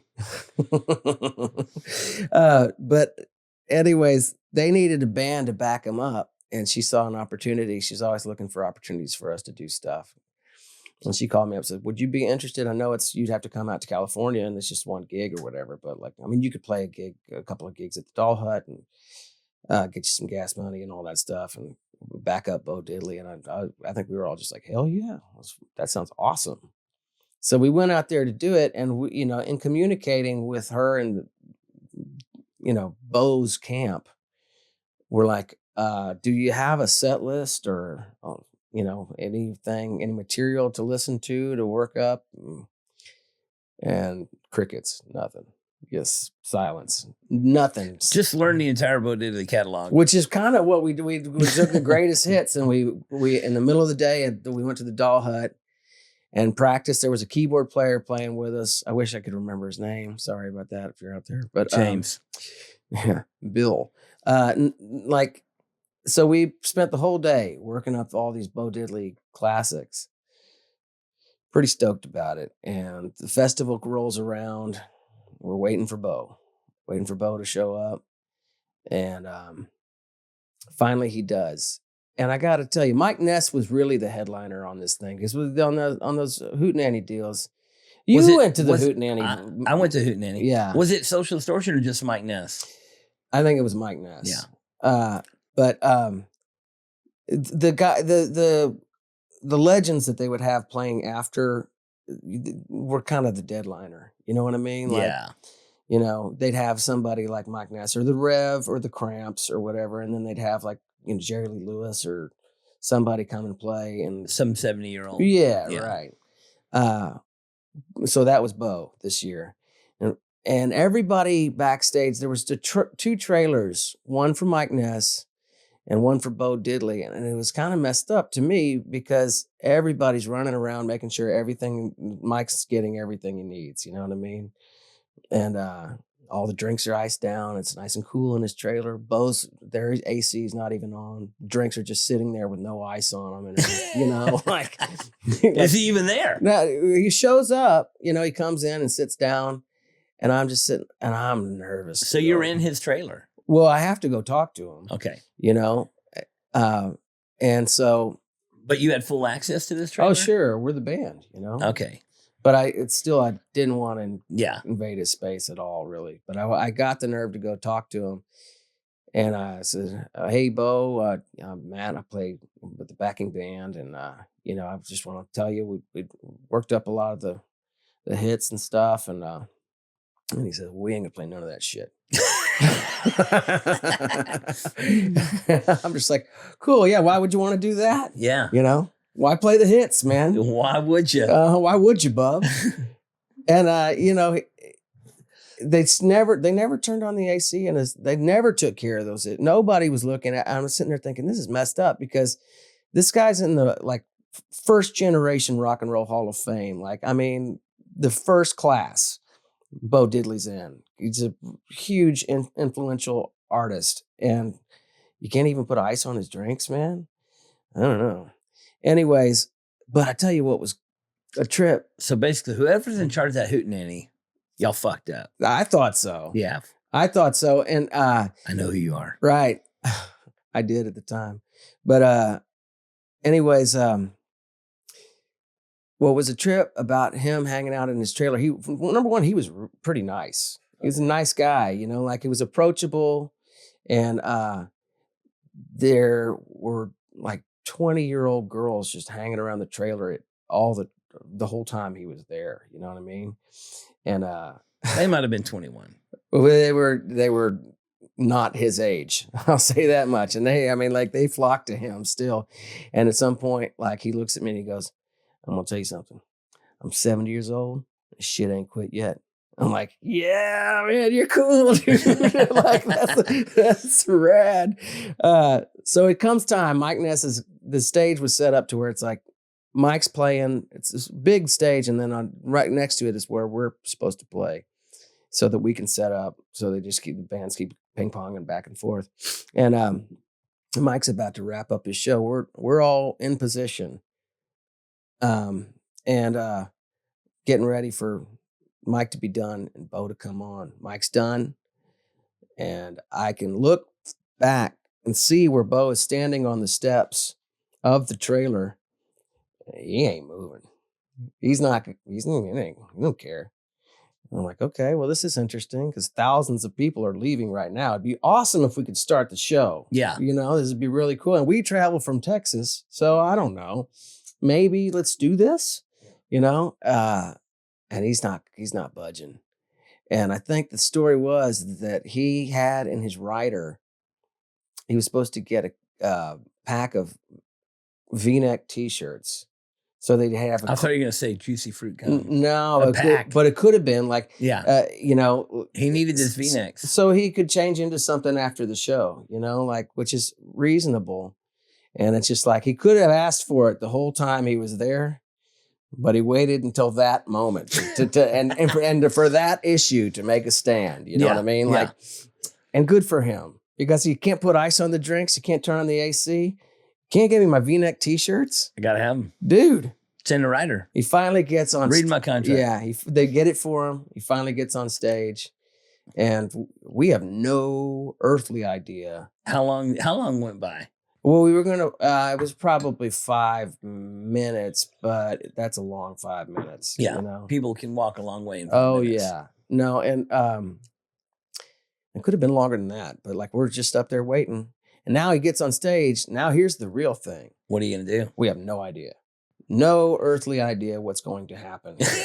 And he hasn't told us anything, you know. Basically, how do you operate like that? Well, the way it worked, it wound up being kind of genius. I mean, the show was weird. He would just look back at the drummer and sort of pantomime what kind of beat he wanted the drummer to play. Yeah, and then he'd start playing, so we could figure out what key we were going to be in. Yeah, and we would just play behind him doing just whatever. Yeah. Whatever. The first song, he was just dancing around. He had some moves and stuff, and he was rapping. And that was weird. And the crowd loved it. I don't know that they did. No, I don't know. Any crowd was like, "What the fuck is going on here?" I don't know that they did. We were certainly confused about what was happening, and it was great because, like, about 30 seconds into this rap song, he turns around. His back to the crowd, and he blows this snot rocket out of his nose. It's just like a pew. I was like, holy crap, this is a weird show, dude. Like, but it was cool. Like at some point in time, the groove was falling apart, and the audience was like, boo, you know, like we suck. And he was, you know, you hear all these stories about Chuck Berry being a jerk to his backup bands and purposely, like setting booby traps. To talk crap about, blaming everything on the band. Yeah. But Bo did the opposite. It was pretty cool. Like he was like, no, y'all be cool. These guys are doing their damnedest to figure out what the hell I'm going to do. It's like, oh, thank you. Thank you very much. We played 4 songs for a 45-minute set, and most and more. So some jam. It was just nothing but jam, but no hits.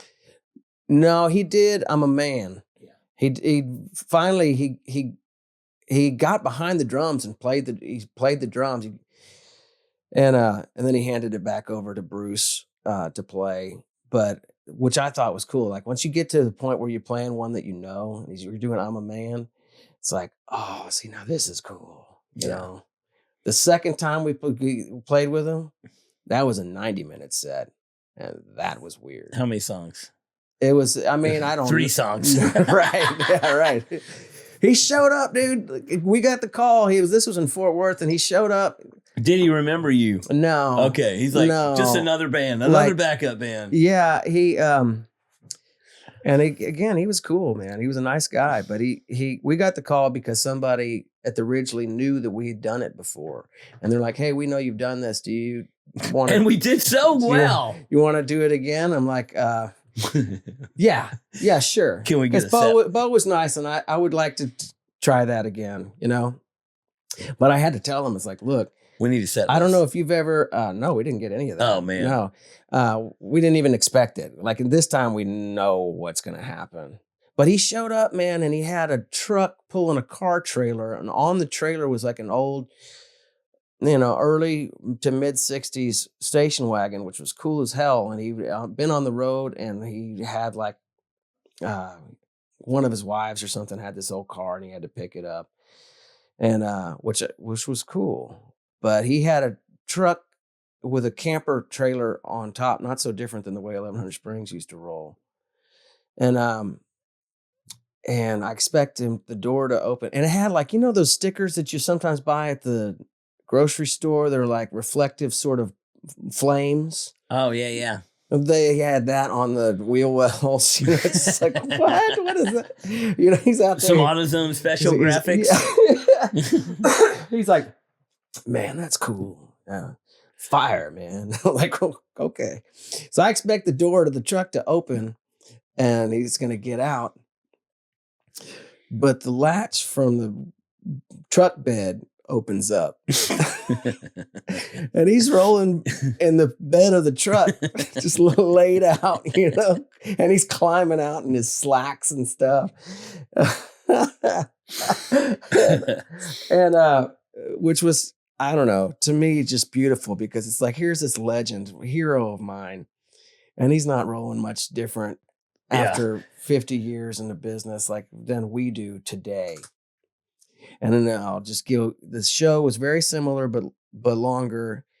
And it's originally theater on Camp Billy. Yeah. Great place. We did play, I think, more of the actual stuff on his actual stuff on this show. But it was funny because people brought him a shot of liquor, and he's like, man, I don't really drink much, but I have a thing with my throat tonight. So I'm going to have this right here. It helps my throat. It's like, yeah, buddy. yeah, I got a thing with your throat every night.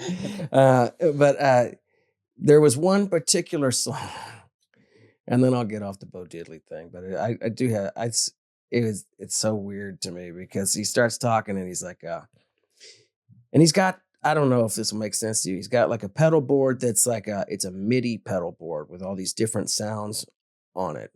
His rig was weird, man. Like his guitar is not the famous rectangle. It's a rectangle, but it's one that he had built for him. Very weird.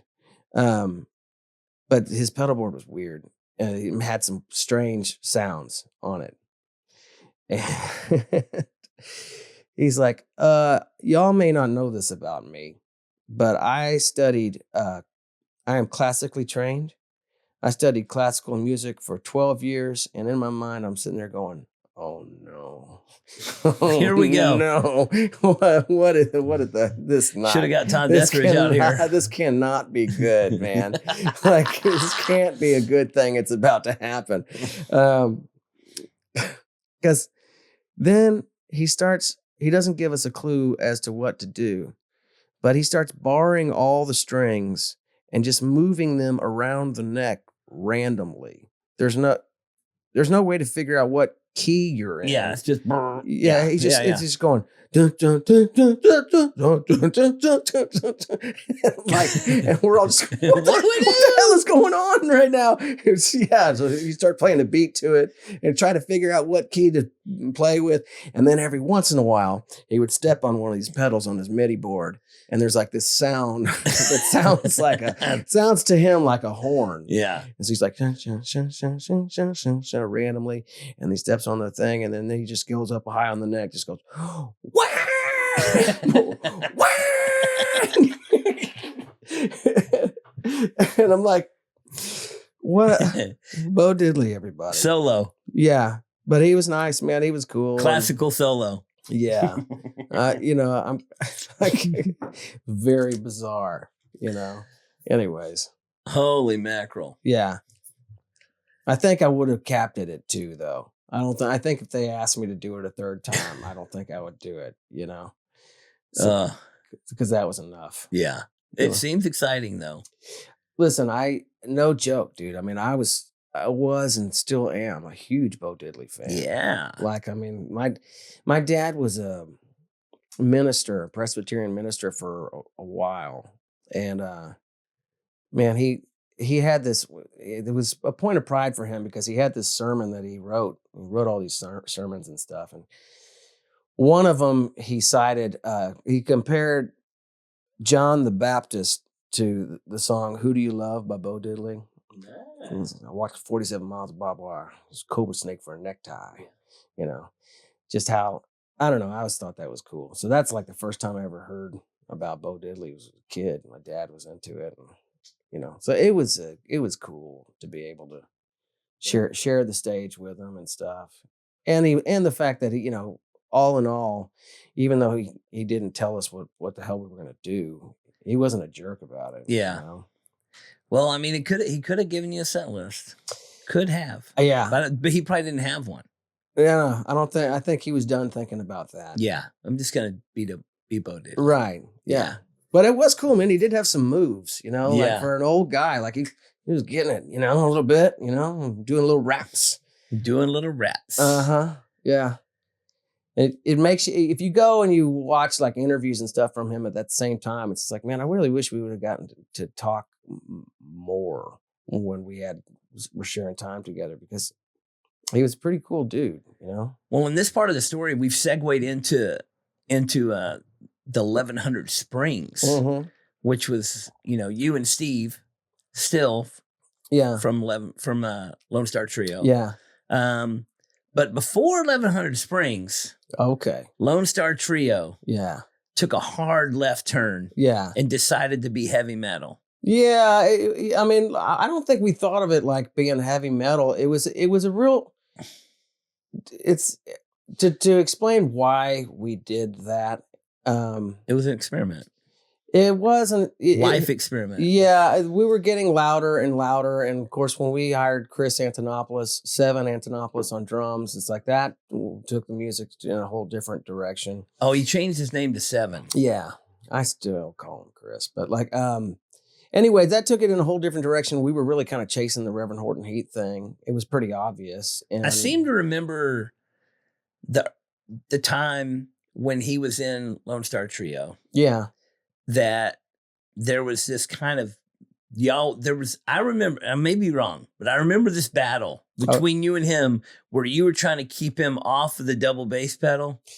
Is that true or no? No, it's just he wanted to. No, I mean, I don't think we wanted him off it, because we wouldn't have hired him if we weren't trying to go after that sort of Taz Bentley thing. Yeah. But Chris was from a metal background. Yeah. And like the way he wanted to play double bass was not the way Taz played double bass. He wanted to play it like, Sepultura double bass, and then figure out a way to make that stuff fit into what we were doing. And I didn't really have a problem with it, but I sometimes did.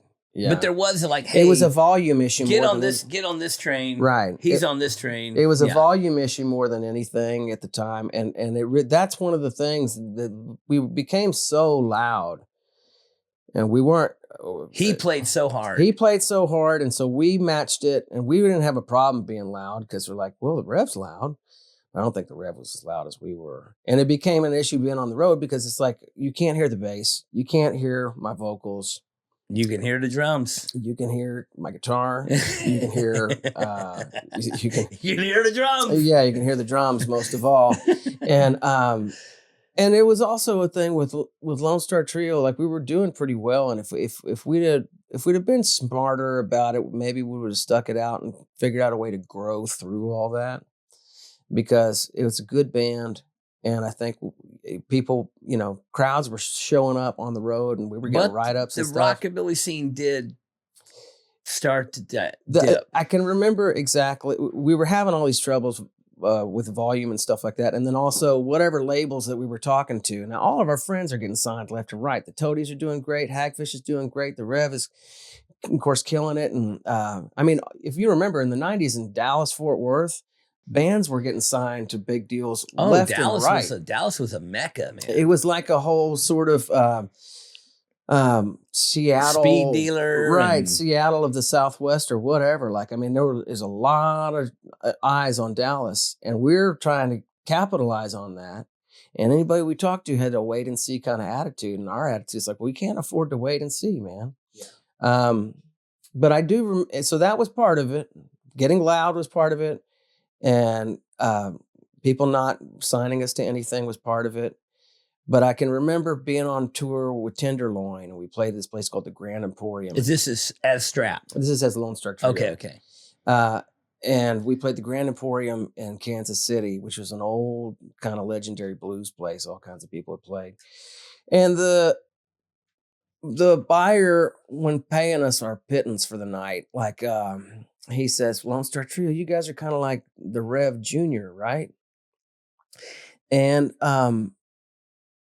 anytime before that moment, I would have taken that as a compliment, really, and I didn't have any problem with what he meant by it. I know what he meant, but it just got to my head. It was like, well, yeah, we got to do something different. We have to do something different because Jim Heath is one in a row, man. There's already one of those, and you're never going to be able to do what he does. And so it should be, and as much as like, I didn't have any problem with it because he's my friend, and he was certainly like, he was my biggest influence, obviously, but it's like, I need to find my own voice here. And then we had a gig in Fort Worth, and Steve had been off traveling around on his motorcycle, and he came into the gig. We loaded his stuff into the club, and he came in from his motorcycle trip, and because we were all trying to figure out what to do. And he came in, he's like, hey, like he had a revelation in his mind on his motorcycle. And he said, you know who plays 3-piece rock music in Texas? ZZ Top. Why can't we do something like that? Why can't we're already kind of doing this blues boogie kind of thing with the rockabilly, but why can't we do something like, now it didn't turn out that way. You know what I mean? Like it wound up being this sort of amalgamation of like not only ZZ Top, but AC/DC and like it. And then it became, they're like, well, you guys are playing metal. It's like, well, I didn't think we were doing that, but kind of, yeah. I don't know. We're trying to figure out what to do. Were you there when we did the big unveiling of that? Yeah. God, people did not like it. People were like, what the fuck? What are you doing? Why? We thought people were just going to dig it because they were our friends, and they did not like it. I don't blame them because we sucked. It was like, man, I don't know what it was. It was definitely not what people wanted. Yeah. It's not what people wanted from you. No. And that's the weird thing about being an artist, being a musician. Once you have a fan base, a lot of bands like take hard left turns. Yeah. And they lose a fan base that way. Sometimes the new fan base is bigger. Right. Sometimes sometimes it's not. Yeah. It was a shock, and we knew it was going to be a shock, but no matter how much you can think, if you're going to do something like that, no matter how much you think you're going to prepare for it. Yeah. Not like that, it was rough. And for a while, for a good long time, nobody wanted to fuck with us at all. You know what I mean? We couldn't get arrested, and we certainly deserved to be. Yeah. Well, all great musicians, and there's great songs, but I think too many people expected it to be what they were familiar with. Yeah. And if no one had ever heard of you before and it was just a new band, it probably would have drew a different crowd that might have recepted that whole genre differently. But you were too well known. Yeah. In Dallas. Oh, it was happening. It was a crazy move because I mean the Lone Star Trio was, looking back, hindsight being that like if we'd have just kept doing that Lone Star Trio thing, something would have happened. Well, I just remember the next year, everybody was just like, man, I wish they'd just be Lone Star Trio. Right. Man. I wish they, people missed Lone Star Trio. Now, maybe when Lone Star Trio was at its end, it was like maybe you weren't doing as well. But as soon as it was gone, people were like, right. What happened? Well, it was just, bands go through that all the time where we're like, okay, they figure out one thing and they need to pivot and change to become the other thing, and move forward. And I think that's what I mean. Like if we'd have had the wherewithal and the wisdom to pivot and just stay on the road, just keep staying on. Well, we were on the road a lot, but just stay on the road and figure out how to grow through that musically. And, because that's part of it for a lot of people. But I don't know, man. The other part of it is this. I didn't really want to do the rockabilly scene was wearing me out. Well, it was also kind of dwindling. It just became a thing where like who's too rockabilly, who's not rockabilly enough, it's who's whole, this, right. What I mean? It was a whole thing like that. And I never gave a shit about that, like I didn't care. Because I dated a rockabilly girl. Everything had to be rockabilly. Oh, you're going to wear that shirt? Right. I'm like, I'm going to wear this shirt. Right. You're going to put on this other shirt. Yeah. I'm like, I'm not rockabilly enough to go out Right. tonight. Like that was a whole thing. And I, especially because in for a lot of that stuff, you don't get to tell me if I'm cool enough or not. Like I just, last weekend I played with Matt Curtis, Ronnie Dawson, and Sid and Billy King. Is that rockabilly enough for you? Yeah. And then you'd have, I don't know. I didn't like that part of it, So if you can remember, there got to be a point towards the end of Lone Star Trio. We dressed more like Dr. Dre than we did. We just embraced all of that. We were trying to get away from some of that stuff just because it's just like, just that whole attitude of like, and then going to California was a big thing. And that's where that song We're From Texas came from. It's just because you go out there and we didn't realize we were stoked to be in California and everybody treated us great. We loved it. We had a great time out there. But what we didn't understand was that there were a lot of folks that like this car club didn't talk to this car club. Yeah. And if this guy, you went to this barber, he's not cool. Go to this barber. If you're into psychobilly, we're into traditional. Like it's just a lot of these guys. It's just, and that's where we're like, wow, we're from Texas. We don't care about that. Like, because we'd be lucky to have a show to go to. Period. We're doing more shows with punk rock bands, than anything else. And so I didn't want to be. I don't know. I didn't see any kind of long lasting. I wanted to do other things. So how long after that did 1100 Springs start? We did Strap for maybe 2 years. And eventually Steve had enough of it. He's like, man, this isn't for me. Yeah. And he quit and I carried that on for a little while. And me and Richie Vasquez were working a day job at this warehouse. Fellow Colliers member. Yeah. And so we all got to talk and we're like, man, we know all these country songs, kind of, like what if we could just put together something that we could do on off nights to make a little extra money and have some fun. And so Steve, being the guy who always gets the gigs, I don't know who he talked to over at 8 Ears, Paul Grubbs probably. You know what's funny? It's like when Lone Star Trio was around, we tried to get a gig at 8 Ears. And they told us, well, we only book established acts. 8 Ears. Right. 8 Ears. And this is before like it got hit, maybe Jack Ingram was about the coolest thing that was going on at 8 Ears at the time. But that was a nice way to say y'all are too rock and roll. Yeah. Or they just didn't understand it. Yeah. Which was, too bad for them because we would have sold a lot of drinks in that place. But we just went down the street to Naomi's. But anyway, like, so we just started doing that on Monday nights, and we weren't very good, you know, like we're just trying to remember the songs. But I think it was good. People liked it instantly. It became good. The beer was cheap, you know. You know, and the more we did it, and the more we started digging into like our record collection to try and fill the time, like it got better, you know. And you started playing some originals. Yeah. And I will fast forward a little bit to once 1100 Springs started touring and had an album. I mean, everyone loved it because it seemed so genuine. Yeah. You know, it seemed so real. It seemed so, everybody in the band you had a lot of good players come through there and a lot of good people on different times, different steel players. Yeah. You know, then you end up getting Jordan the pedal on the fiddle. And I mean, and it just became such a great band. Well, thanks, man. And such a long running great band. And it just, I mean, how many albums did y'all end up making? I think 11. I think maybe 11. That's a good time to quit. Right. At 1100 Springs, right. Good time to quit with 11 albums. 23 years, you know. But if I was so relieved whenever we put Strap to bed. I was a little angry because I really wanted Strap to work out, because by the end it felt like, okay, we're finally kind of figuring out what kind of band we're going to be.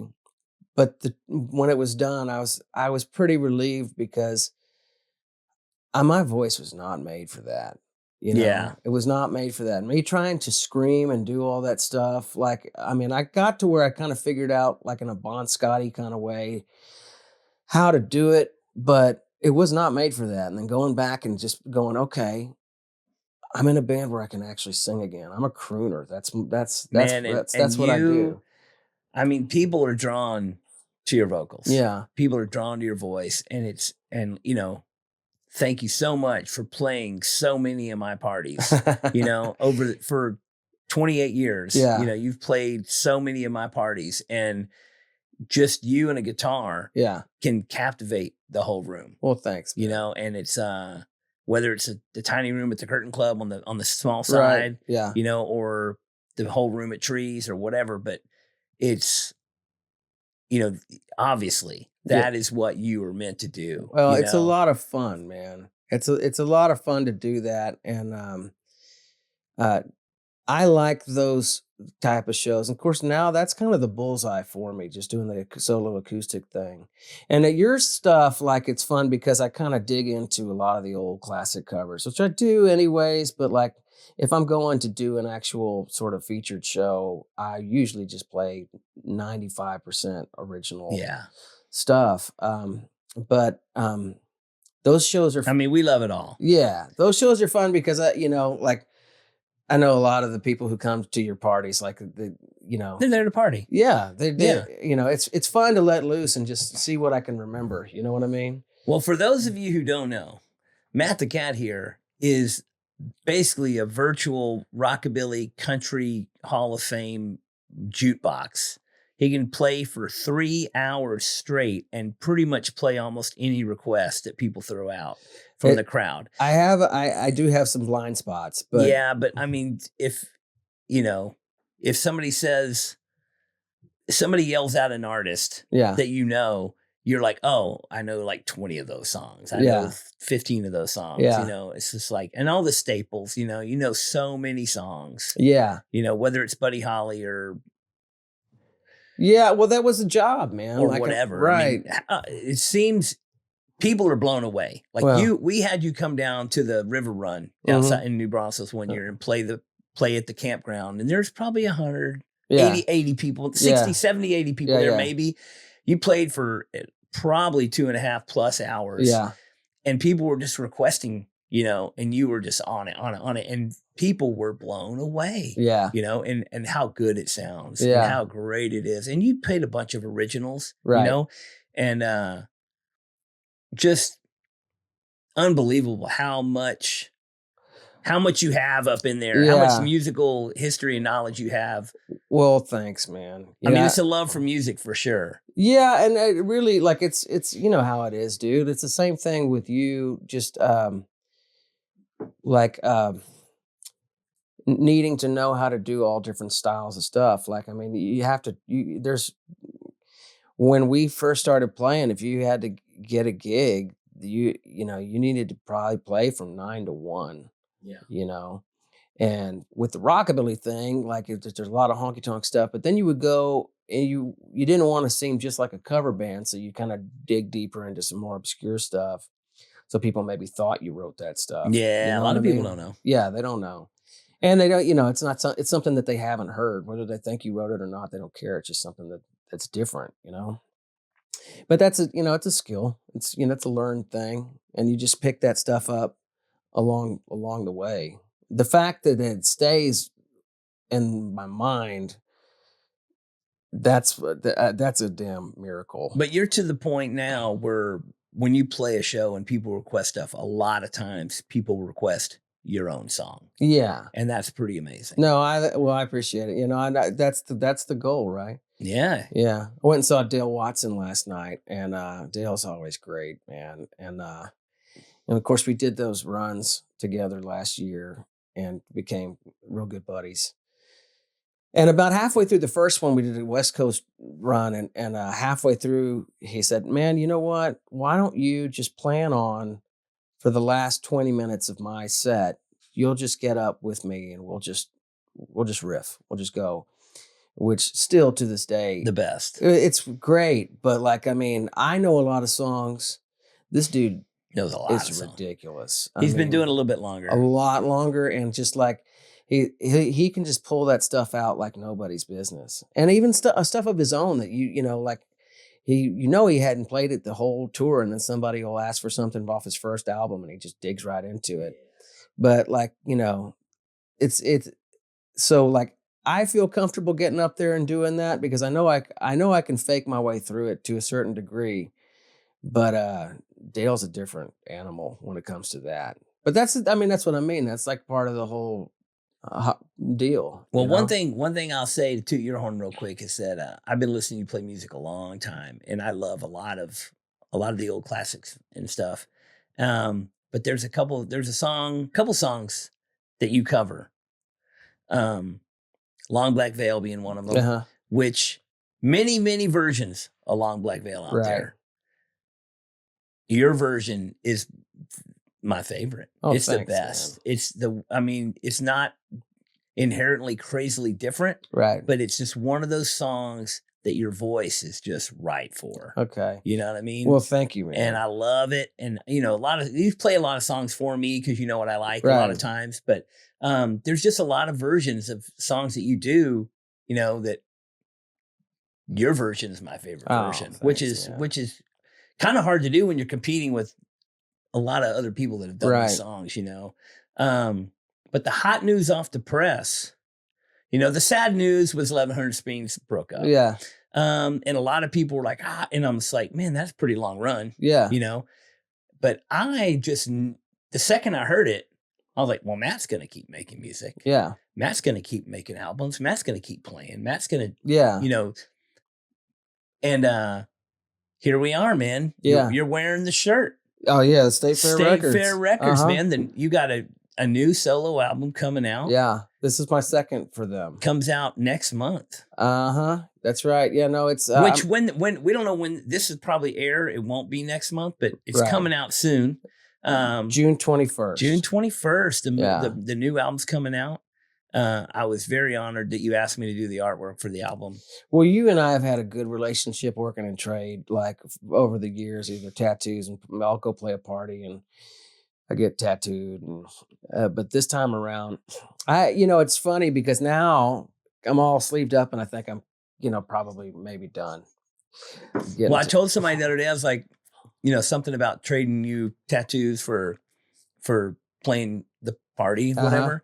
And I was like, yeah, Matt's done getting tattooed. So the last couple of times I traded for tattooing his daughter. That's right. That's what I was going to say. And my wife, this is such a trip, because I haven't even addressed the topic that once you and I became friends, how it really seemed like we were just gonna be friends at some point in time because we had too many mutual friends. My wife already knew.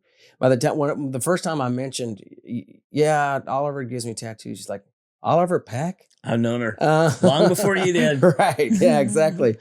So I didn't know her that way though. Yeah, no, it's fine. Whatever, I don't care. But anyways, yeah, whenever I started getting my daughter tattoos, she's like, why don't you just go play the party and see? We need money. See if he'll give us money. I would definitely give you money. Stop getting Naomi tattooed. I said, no, you don't get to tell me what to do on this. And what's more, it's like you realize it's not easy to nail Oliver down time-wise to get an appointment. And not. But when I owe you. Well, but this is. I don't like being in debt. No, yeah, that's right. But this is all friendship. Yeah, you're on top of it. But but I was like, and he's world class. You know what I mean? Like this is not. He's one of the best to do it. So the fact that she gets to do that and has access to it, yeah, you don't get to tell me what to do. You know what I mean? If she's gonna do it, she's gonna get a tattoo anyways. This is what I always said. Whenever she first started saying she's gonna get tattooed. And I was like, well, all right. I can't stop you. Just get your friends in the kitchen and just get a needle and go to town on yourself. Yeah. Get a guitar string, the hairdryer motor. And you remember the hairdryer motor story. Okay, well, we're touching on something that I really wanted to ask you about. And it relates to music as well. Because we have both seen in our individual fields the way the world has changed because of the internet. You know what I mean? And it's not just the internet, but technology and as a whole. Right. And earlier you were saying something about how the access to knowledge and access to this and access to that. But at the same time, there's also a lack of certain things. Yeah. And one thing that struck me when you were talking earlier about being rockabilly and having access to music and being able to trade an VHS tape to see something, right? But also part of the scene and being and having an old car. Mm-hmm. Everybody had a cool old car, yeah. And in the 70s, 80s, 90s, it was kind of. You could afford to have an old car, right? An old cool car, yeah, that you could maybe work on yourself or had a friend that would work on it or whatever. You can't have an old car now, yeah, because an old car now is 3 times more expensive than a new cheap car. Sure. And having an old, you don't see. You go down to Deep Ellum on the weekend and go to the concert. You don't see a bunch of cool cars in the parking lot, right? Because nobody can afford to have an old car. Yeah, because technology is surpassed. Where you can have a cheap car so cheap that you can't, and the way things are going, you can't. I mean, to buy a carburetor for a 60s car is $1,000. Jeez, you know what I mean? And you can buy a car for $3,000. Yeah, you know what I mean? Well, yeah, same with a lot of the, But so there's that side of it that technology has surpassed so much that the old things are now unobtainable. Yeah. But technology has gone so far that the new things are so easily obtainable. Yeah. And so the old is just swept under the rug. And the new stuff is just free in your face every second. Yeah. And all this information on the internet and social media and access. What I notice about younger people today is there's not rockabilly people. Mm-hmm. There's not country people. There's not rap people. There's not hip hop people. Everybody likes everything. That's what I was talking to and this gets to it because I was talking to my daughter when she's about 12 years old and I was dropping her off at, it might have been high school. Anyway, we would always have the best conversations driving her to school. And I was asking her, it's like, who do you hang with?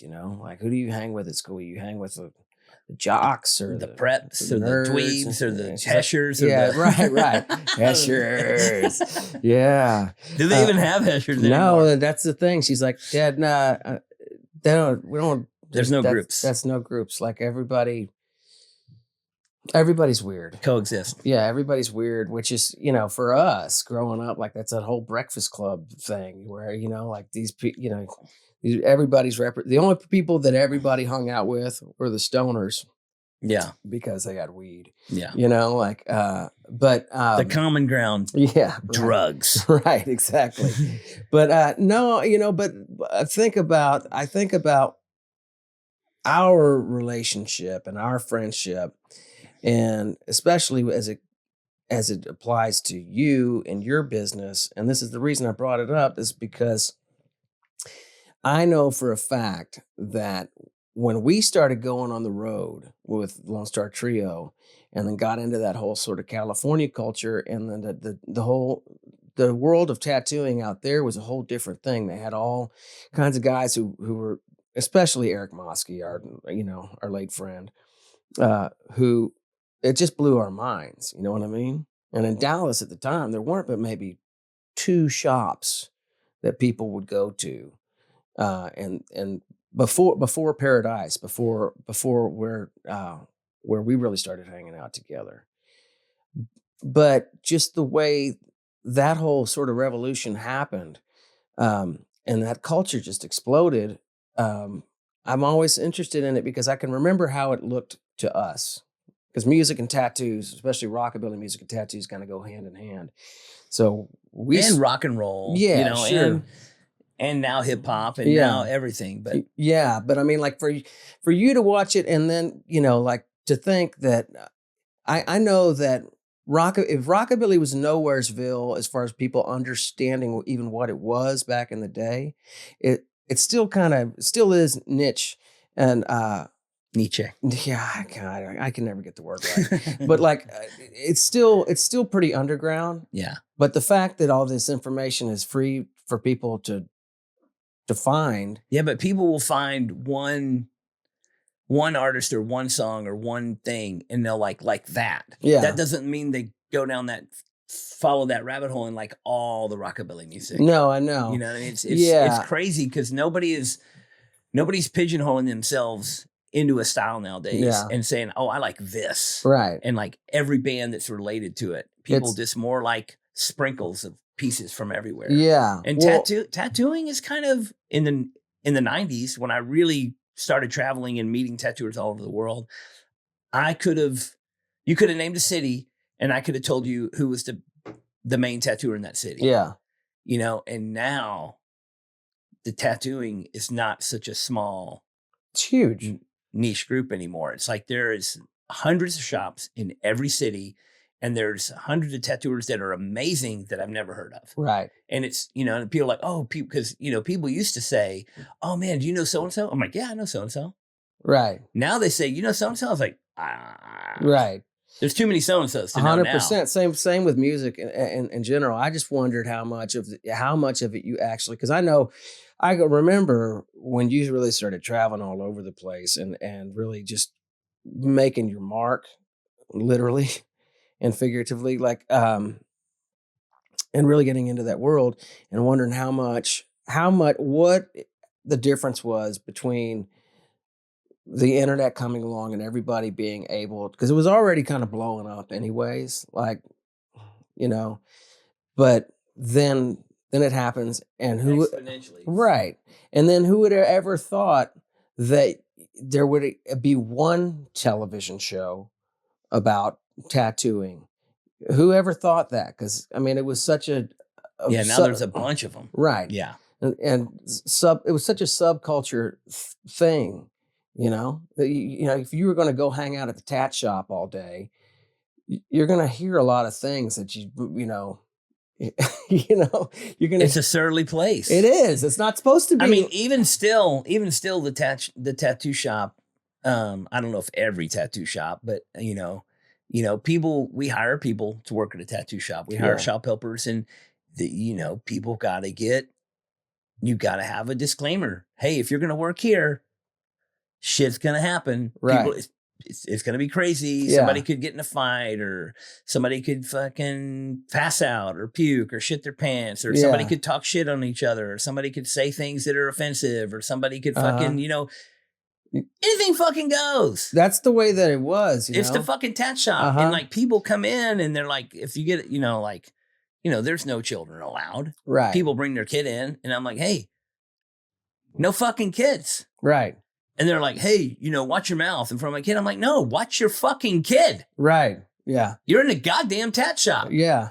Like, so I think you're not going to walk into the strip club with your kid and be like, hey, put your titty away. Right. No, that's not how it fucking works. Yeah. Well, but dude, every day somebody rolls in there with children. Yeah. And you're like, no.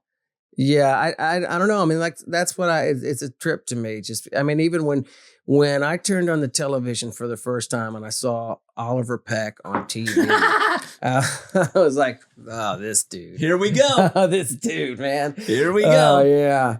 It still blows my mind. And it wasn't so much that it was you on TV because, that's a no-brainer to me. Like, I mean, anytime.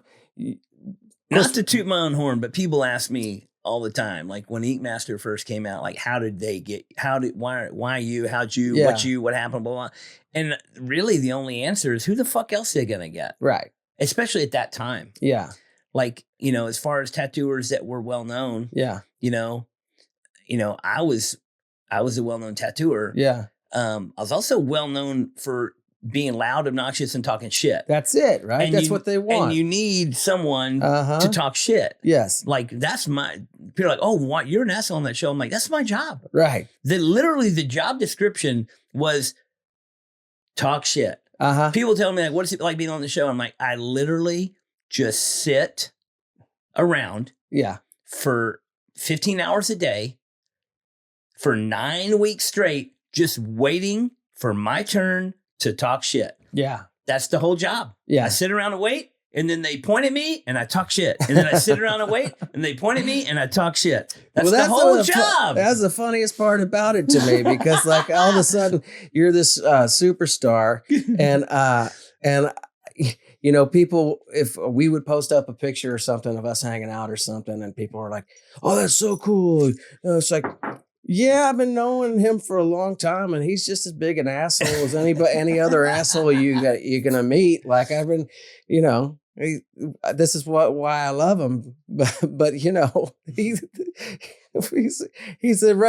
just as much of a dipshit as any of the dipshits the signs at my station. I still don't jerk at work. The sign's right there. I still don't want to sit next to you in a movie theater. A comedy. Yeah, well, you're gonna. For those of you who have never sat next to him while watching a movie. Comedy, specifically. If it's not a comedy, I watched the movie. But if it's a comedy, he does this deal where he elbows you in the ribs and laughs. Anytime something funny happens. Hey. Like, I don't recommend. I laugh loud. It's no big deal for a minute, but it's like being on tour. It's like being on tour with Dale Watson. I was surprised. I was surprised that if by the end of it, I didn't have like a bruise on my arm, because he can't. He'll punctuate. He'll be talking to you, and you know what I mean? Yeah, he'll hit you on the arm like that, and it's like, and here's the thing, I'm like, why does he keep hitting me, man? Oh my God. I love that dude, man. I have a good time messing with him. Just on the road. Like, that was fun. Well, I am very excited for your solo career is back on track. Not that it was ever off track. Yeah. Not this rewind. I'm not excited it's back on track. I'm excited that you're still on the track. Oh yeah, well, I'm not otherwise employable, so I got to figure out something to do. I had this conversation. I think possibly with Dylan Wilson. We were talking about musicians, and it was just like, people say all the time about when they see an old musician, like you saw Bo Diddley, or you saw we saw Merle Haggard like the year before he died, and it was amazing. Right. And he was, probably wasn't the best show he ever did, but it was good. Yeah. And he sounded great. Yeah. And people are just like, man, I can't believe he's still doing it. And in my mind, I'm like, what the fuck else are you gonna do? Right. Like, what else are you gonna do? I don't know, man, but I have asked myself that question. It's like, when stepping on the stage, this is natural. Just get to a point where you're like, how long do I do this? Till you die. I can't see myself doing anything else. Like I said, I'm not otherwise employable. Yeah. But to make records and write songs and things like that, and in the last few years, songwriting has always been a really big deal to me. But like in the last maybe 3 years, it's really I've been writing more than I ever have in my life, and that's it. You know, like that is my favorite thing to do.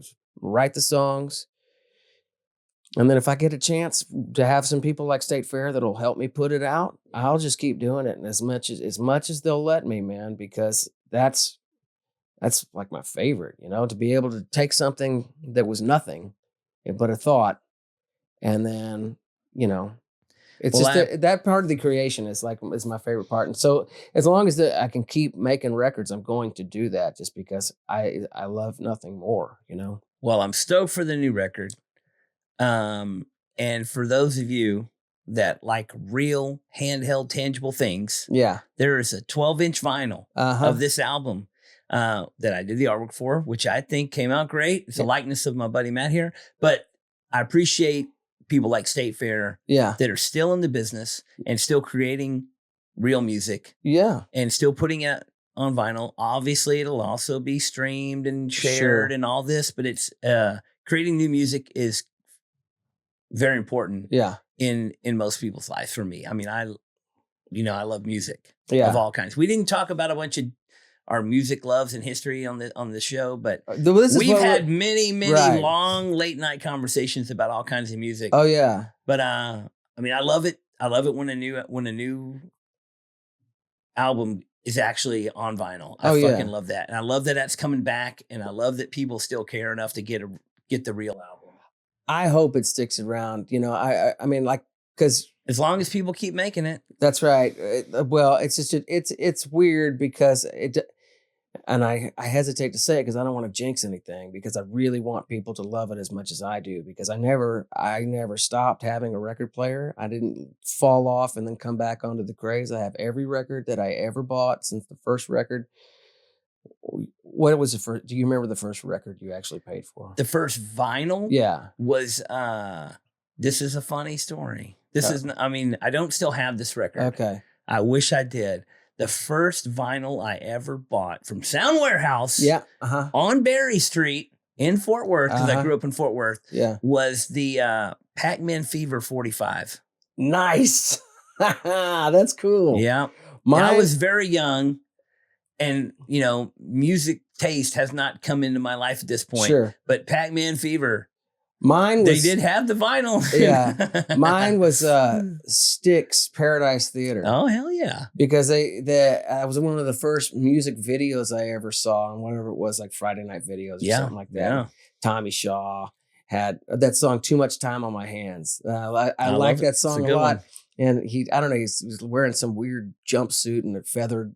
That was cool to me then, you know? Yeah, I wish I had that. I don't want to go out and buy another copy of Pac-Man Fever on 45, but I'll keep my eye out. I just wish I had the one that I bought when I was a kid. Because I'm a hoarder and I have a lot of stuff from being a kid, but I really think that it's hard to remember every detail, but I think that record got broken. Yeah. Well, I'll keep an eye out for you. But in the same way that you bought me the supercar lunchbox, like, I mean, I'll keep an eye out for Pac-Man Fever. But so I kind of derailed there. But one thing I was going to say is, like, I hope that it sticks, because I just think it's a better experience. I think it's a better product. You can actually hold on to it.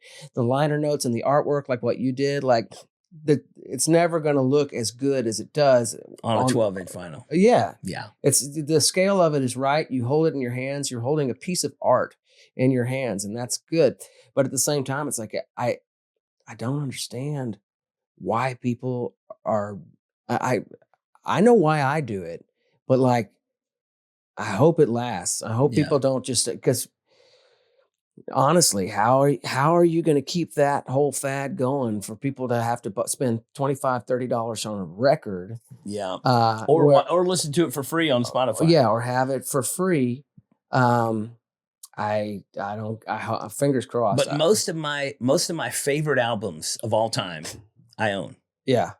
Just because it's like, oh, this is one of my, Right. top 100 favorite albums. Like all the Cars albums, all the Beatles albums.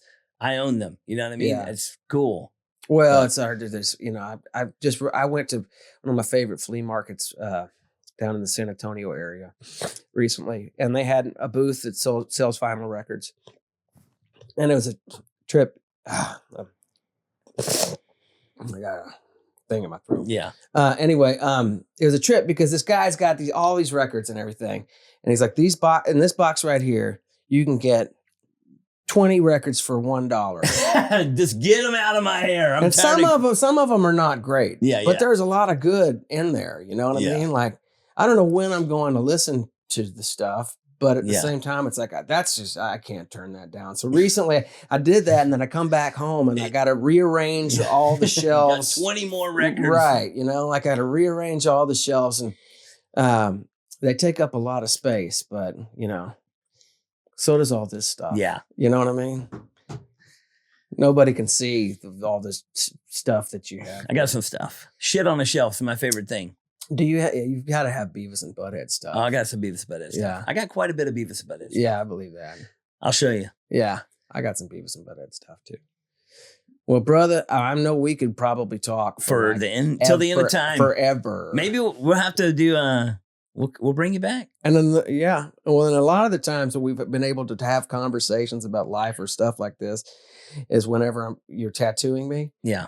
And I'm glad that we could have a conversation where you don't have to hurt me to do it. Well, thanks for being here, buddy. I love you, pal. And shout out to State Fair Records. Uh-huh. And check out the new Matt Hillyer. Bright Skyline. Bright Skyline is the name of the album. Uh-huh. Be out June 21st. That's right. June 22nd at the Kessler Theater. Ooh, June 22nd at the Kessler Theater live. Uh-huh. Matt the Cat. Yeah. I'm really appreciative, man. I love you, buddy. Love you too. We'll see you soon. Yeah, pal. Hey, please remember to like, share, and subscribe. Come on, guys, click all those links, push all those buttons, because it really helps us out and gets us out there to more and more peeps. What in the Duck podcast is produced by Audra Cabral and John.com Niederkorn. Our sound, video engineer, and editor is Courtney, Junior Larkins. Initial audio video setup and intro music by Blake Balake Pinchon. And a big thanks to everyone that submitted questions. Y'all keep them coming. Email me any questions you would like me to answer to whatintheduckpodcast@gmail.com. Thanks for listening, and we'll see you next time on What in the Duck.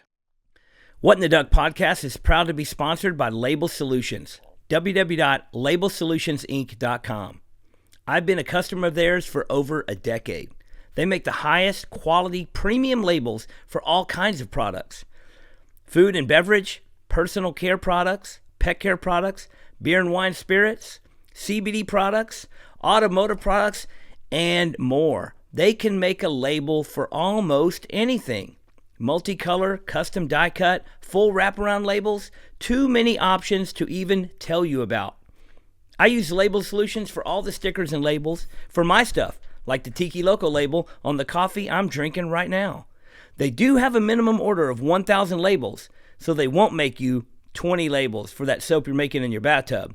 But if you've got products to label, you need Label Solutions. Get started today at www.labelsolutionsinc.com.